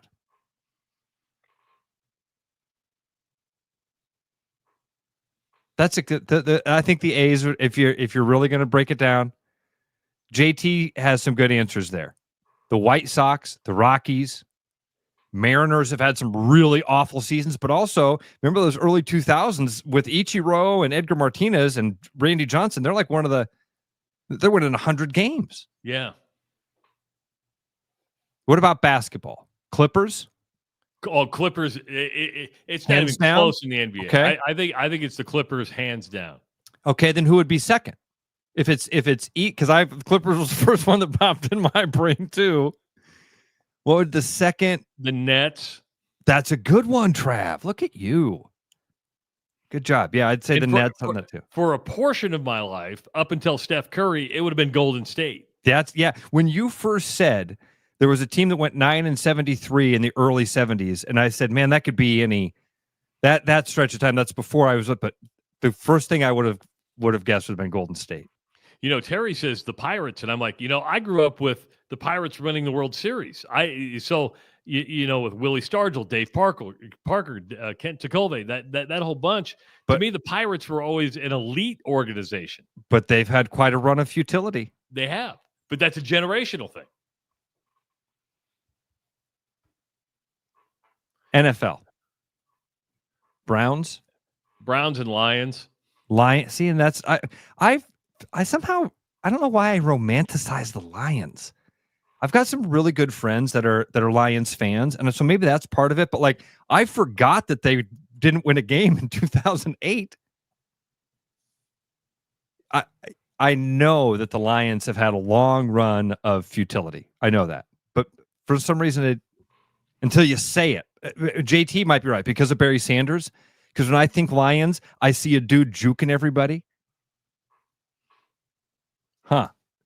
Forgot about the Washington Wizards, who were the Washington Bullets as I was growing up. And there's another really bad franchise. Charlotte's a really bad franchise. New Orleans is a really bad franchise. Probably more in the NBA than maybe any other league. 515-517-2303 is the number to call. It's good to have you along. We'll take a break. Come back. It is the Rush Radio Show powered by Willis Automotive. I'm loving these wooden nickels, Brian. Yeah, I suppose everyone is catching on. Just spend $20 to get a wooden nickel. It's 25. Collect 10 and add up the savings on your next purchase. Some of these are worth $5. That could be huge. I know, right? That's why you have to spend $20. It's 25. Collect 10. It's like money back to you. Spend 20, you get another wooden nickel. It's 25. Collect 10 and add up the savings. It's huge. Central City Liquor is home of the 10% cash coupon. And the wooden nickel program. It's huge.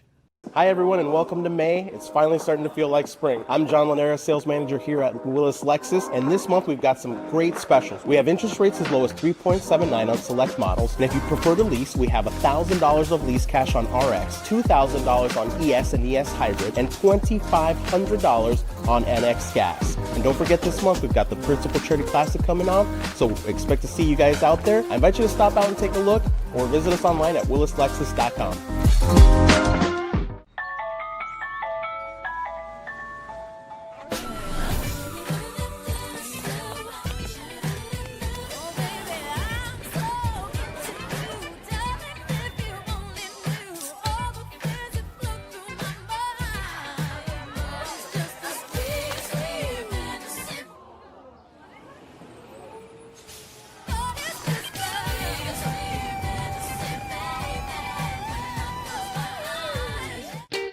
Missing a quality, home-cooked meal? You know, the kind Mom used to make? Lucky for you, we found her recipe book.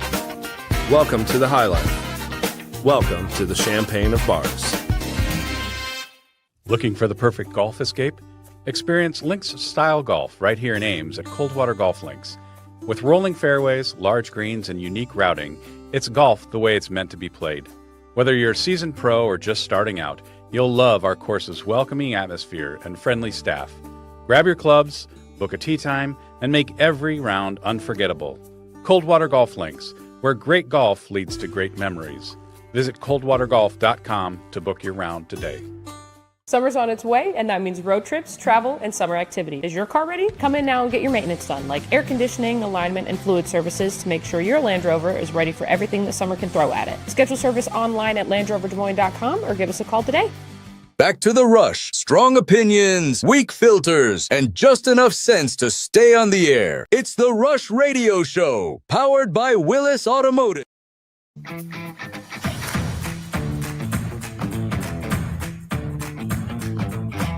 Welcome back to the Rush Radio Show, powered by Willis Automotive.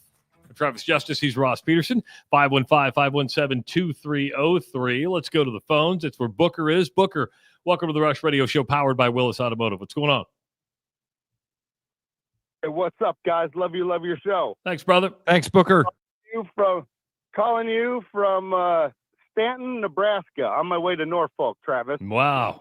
Carson. Nice. Hey, I didn't know. You know what? I love this show better than the radio station that shall not be named, because I don't have to sit through 50 minutes of commercials. It's a godsend, let me tell you. Oh, I kind of wish we had 50 minutes of commercials, but that's fine. I understand. Hey, I just wanted to talk to you about the best game of the weekend. I don't know if you guys saw it or not. Because I got 3 daughters, I watch a lot of softball and a lot of WNBA. But the best game of the weekend, the softball College World Series, Tennessee against UCLA. I don't know if you guys watched it or not.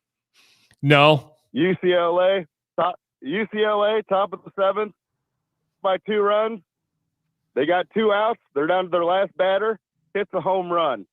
The batter steps over misses home plate completely. Doesn't touch it.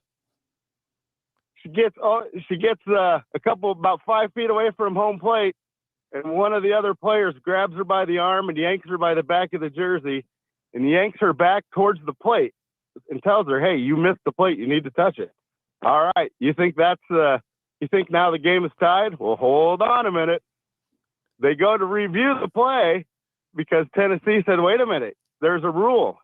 A player can't assist you back to home plate." So since this girl grabbed her by the arm and by the back of the jersey, she essentially assisted her. So you think that's the end of the game. Well, hold on.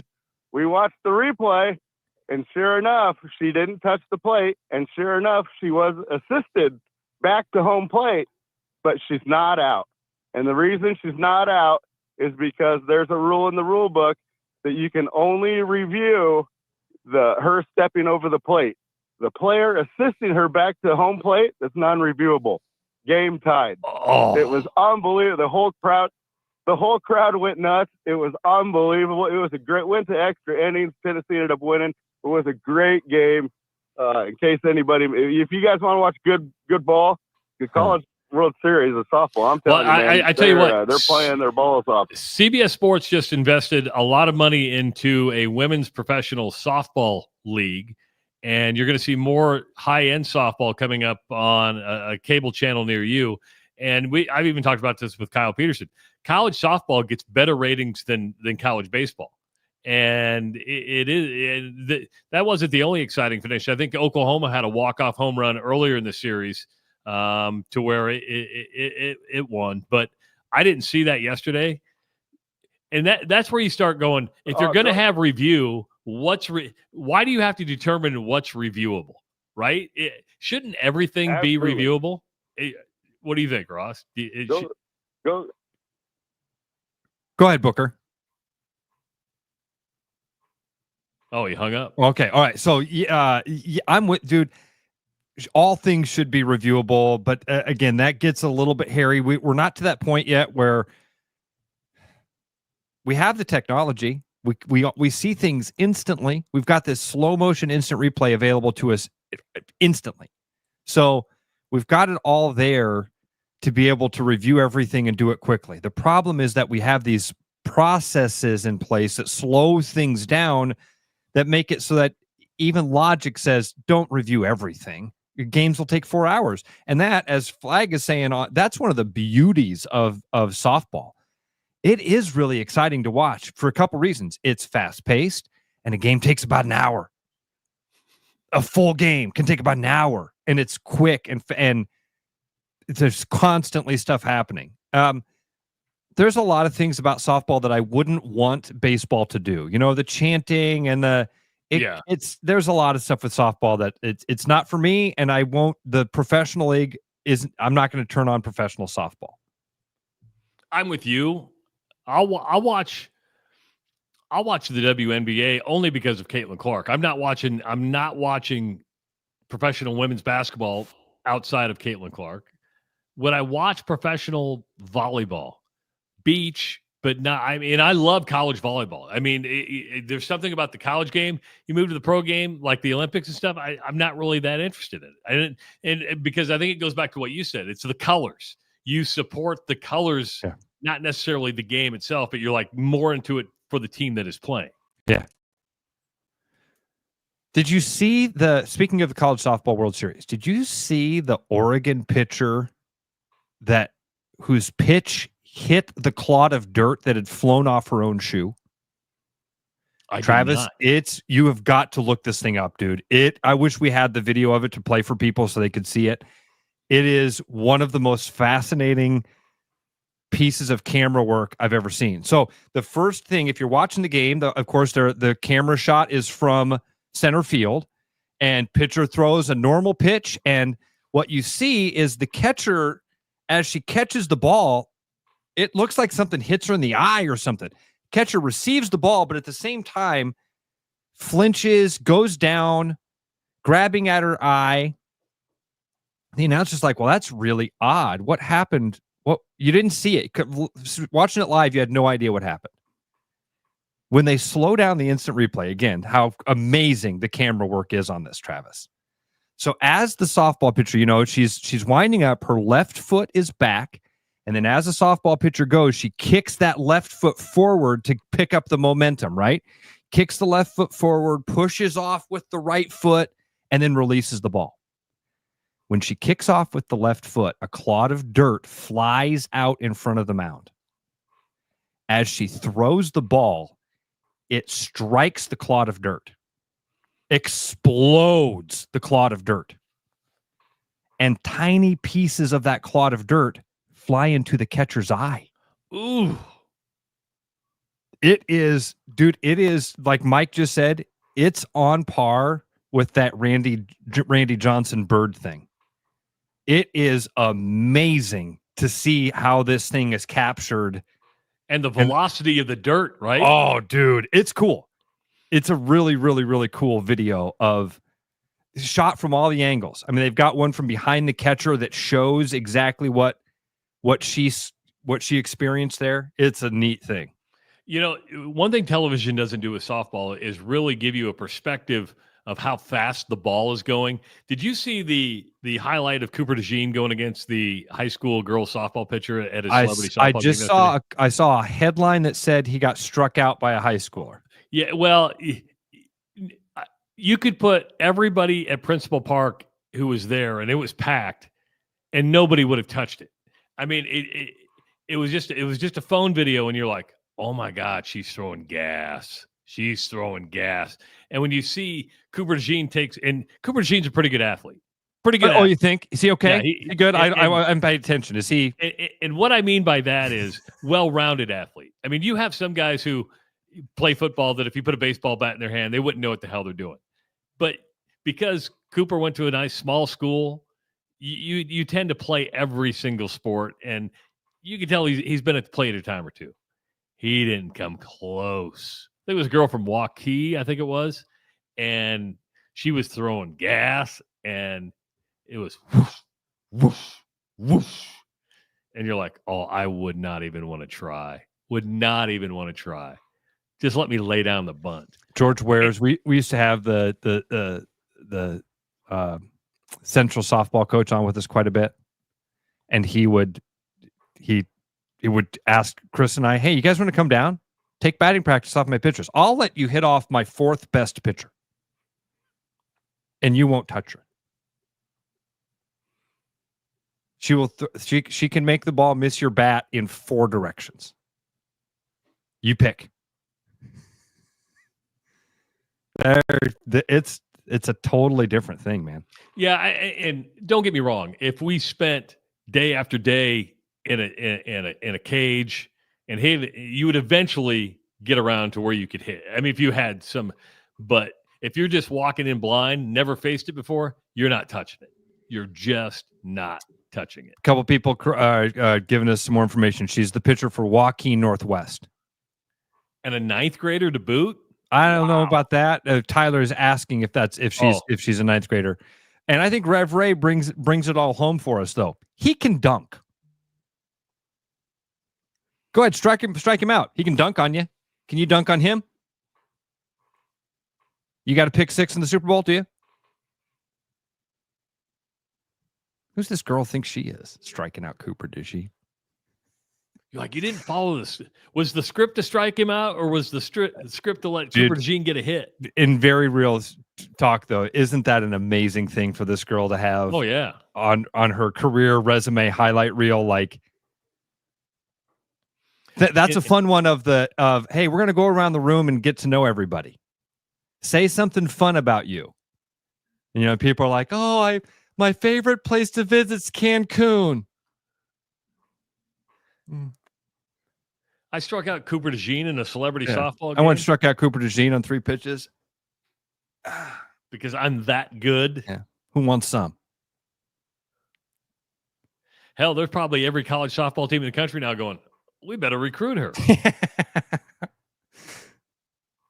She took good for her. It's very, very cool. Very cool. The place was packed yesterday for that celebrity softball game, which it should have been. So a good thing Cooper did and got all those guys to come out. I think was it Dallas Clark? Did he play in that? I think he played. I saw Dallas Clark, yep, because they were playing home run derby and one came inside and he caught it and threw it up in the air and hit it out. And Casey says that girl is a freshman, going to be a sophomore. Dang. Wonder if she's working with Willie Farrell's daughter. You know, Willie's daughter is a pitching fantastic. Yeah.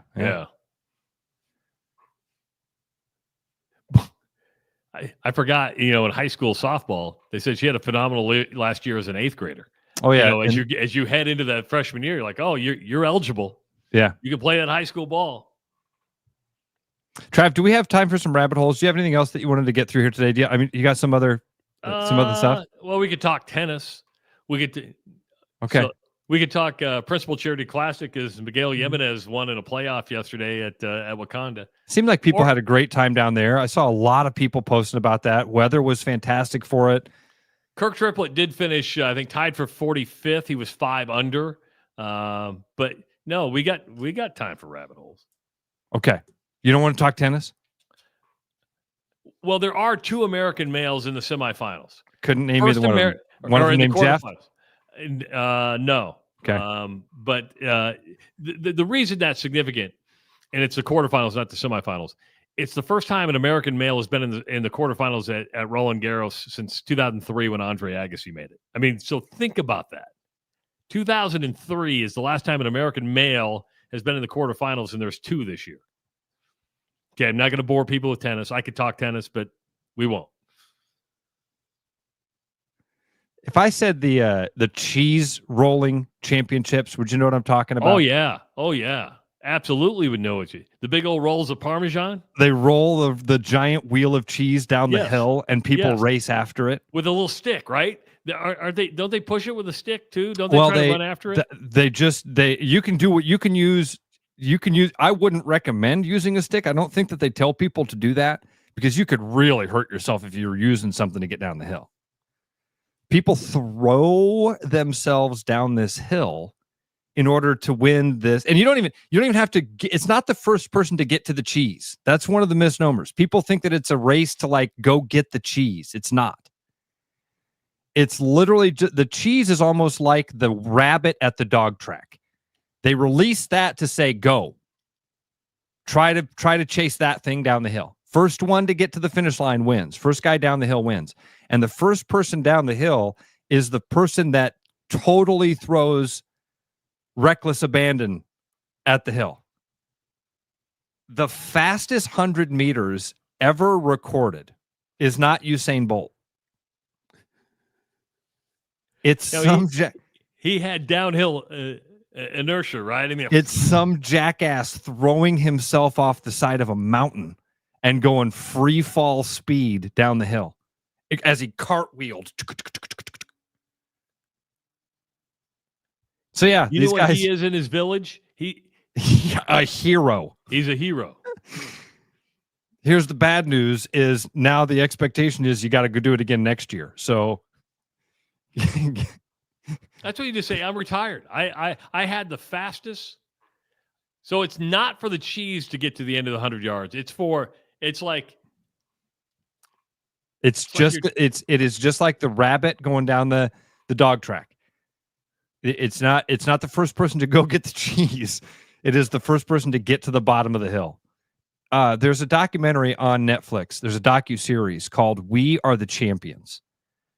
And the very first episode of it talks about this exact hill, this exact cheese rolling championship, the history of it, the history of Cooper's Hill and Gloucestershire.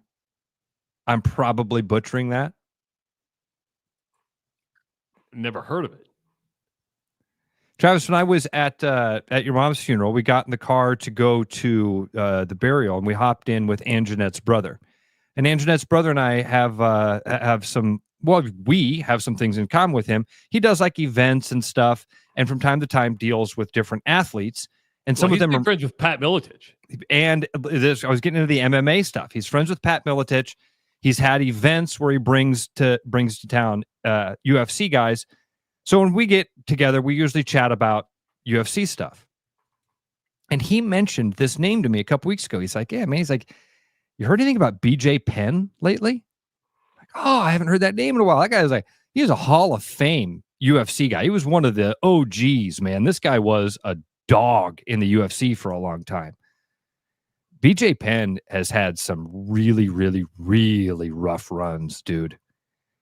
And the latest, over the weekend, this headline popped up. UFC legend BJ Penn arrested for the third time in 6 days amid claims of family being replaced with imposters.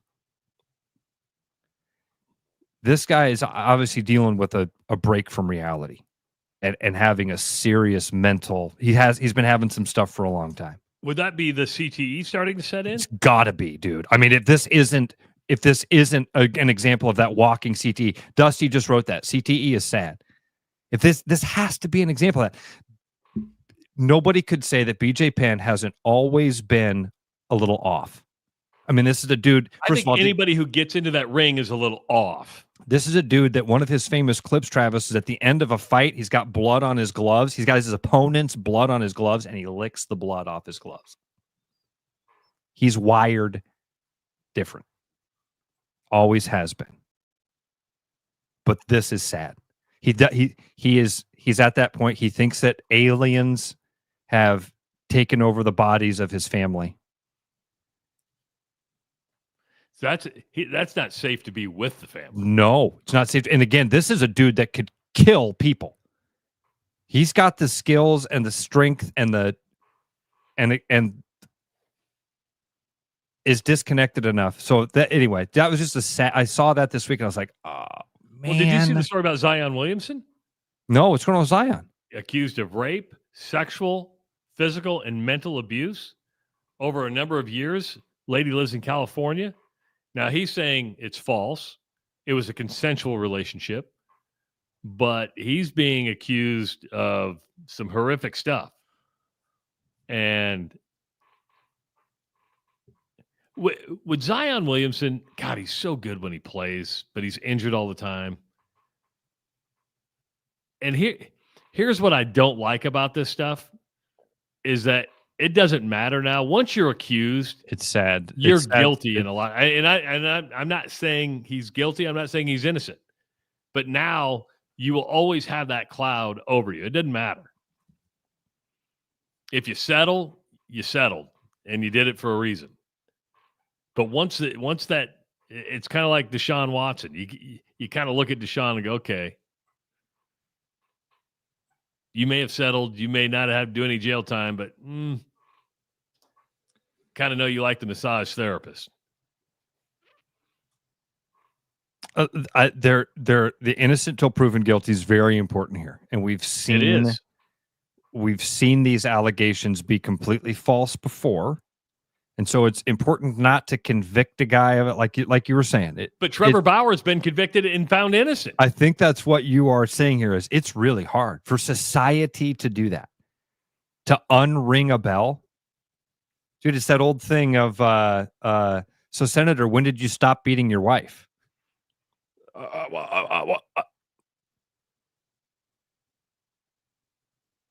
hope it's not true just for the sake of what a horrible, but yeah, man, yuck. Would take her phone, wouldn't allow her to use her phone till for days. That's what she says. Did you ever, Travis, did you ever get down that R. Kelly rabbit hole? No, I have avoided the R. Kelly rabbit hole. I've avoided the Diddy rabbit hole. I cannot believe how many people are into the Diddy thing. Travis, I'm fascinated with the Diddy stuff just because of the names that are, it's unbelievable. The rabbit hole I went down the other day was there are some mega names lawyering up because they think their name's going to come out in this thing. And JT Nut just dropped one in the chat there. Behind the Bastards is a podcast on the Diddy thing. I hadn't seen that one. Oh, gross, man. Gross. Why are people so fascinated with lives like that? With lives like what? Now, what do you mean? I get the fame thing, but there are people who are glued. I mean, this is it's not the OJ trial level, but it is. I have people that I work with that are like, "Oh my God, you're not gonna believe what happened at the trial today. Did you do anything today?" No, I watched the trial.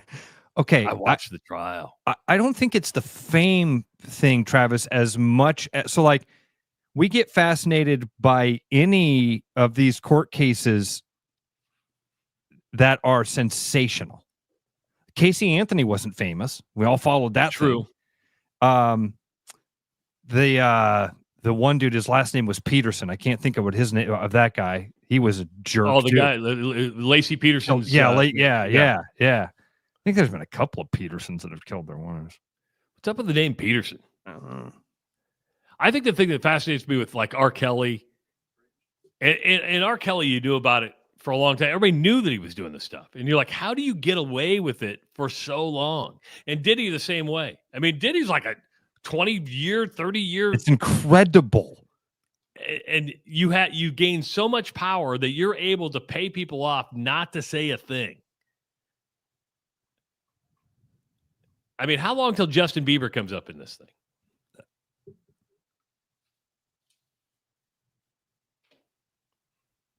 I mean, this isn't a Diddy show, but no, not at all. But I'm just saying, we're fascinated by. There's something about the sensational aspect of it. It doesn't have to be the fame. The fame compounds it, definitely.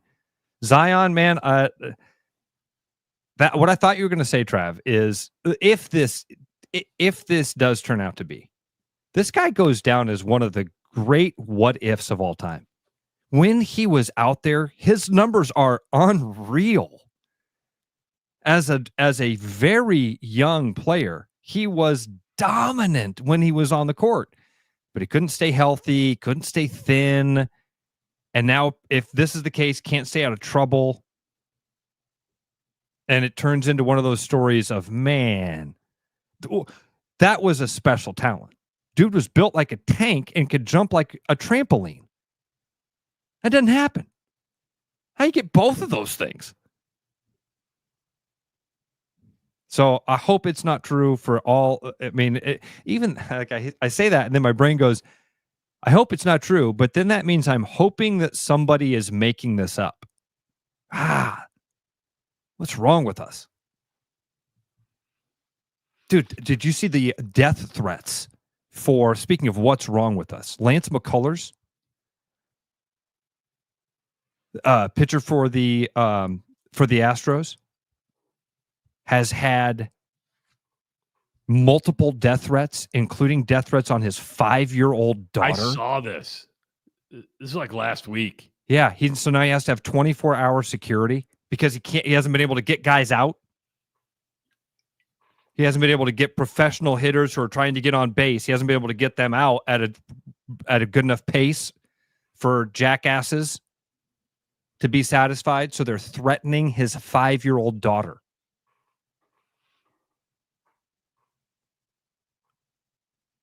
People are messed up. Stop gambling. Stop gambling. I'm making a generalization there, but God.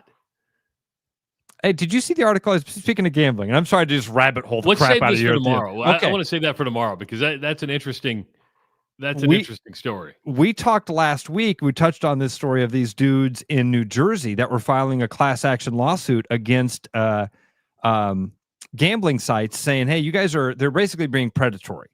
They're picking on our weaknesses." Well, another story dropped this weekend of a guy suing DraftKings who's from Iowa. He's from Central Iowa. He's from Dallas County. And he's suing DraftKings for $14 million. Yeah, because you can't change it. I understand where DraftKings is coming from, but I understand where he's coming from.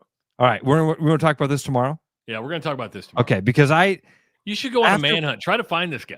I will try to... I'll be honest, he might not want to come on because after reading the article, I'm not sure I'm on the guy's side. But we could talk about that. Maybe we track him down, see if he'd want to chat with us. I bet he can't, dude. It's a lawsuit. His attorney's going to go class action, though, right? I mean, maybe he can't. Maybe he can't. 515-517-2303. Thanks for tuning in today, folks. We appreciate your time. Appreciate you starting your morning with us. Do us a favor. Tell people about us. I was over in Muscatine this weekend, and a guy goes, "Man, I listen to you in Iowa City all the time. You just disappeared." I go, "Oh, we're still there." Because we started growing that Eastern Iowa audience, and then we just disappeared on them, and they didn't know where to find it. So do please tell somebody to just give the show a shot. Great way to start today. With you in the morning. Thanks, buddy. Thanks, buddy. It's the Rush Radio Show powered by Willis Automotive. Hey everybody, Mason Miller, sales manager out here at Mini of Des Moines. We got some great things going on this month. Right now you can lease a brand new Countryman for as low as $369 a month for 39 months. Also, we're running a 3.99% at up to 60 on all models, excluding the convertible. Also, you can lease a new 2-door hardtop as low as $299 a month lease. If you have any other questions, come visit your favorite motoring advisor or visit us online at miniofdesmoines.com.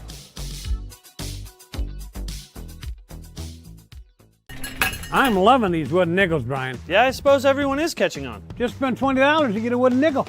It's 25. Collect 10 and add up the savings on your next purchase. Some of these are worth $5. That could be huge. I know, right? That's why you have to spend $20.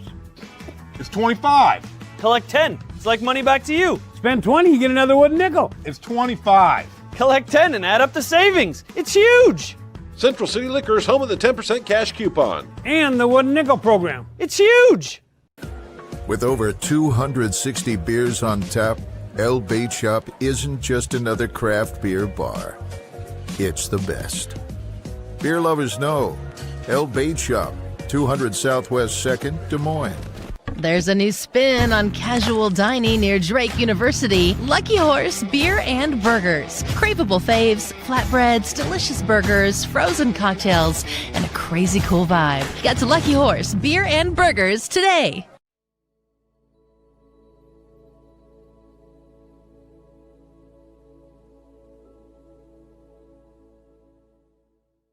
Are you thinking about buying a home this year? Start by getting pre-approved with Gary Presnall at Northwest Bank in Des Moines to see how much you can qualify for and what loan programs meet your needs. Gary can get you pre-approved in 30 minutes or less with a pre-approval letter to you. Gary offers first-time homebuyers programs, VA loans along with FHA, IFA, and conventional loans. Call Gary at 515-975-6767 or find his profile at nw.bank. Member FDIC, Equal Housing Lender.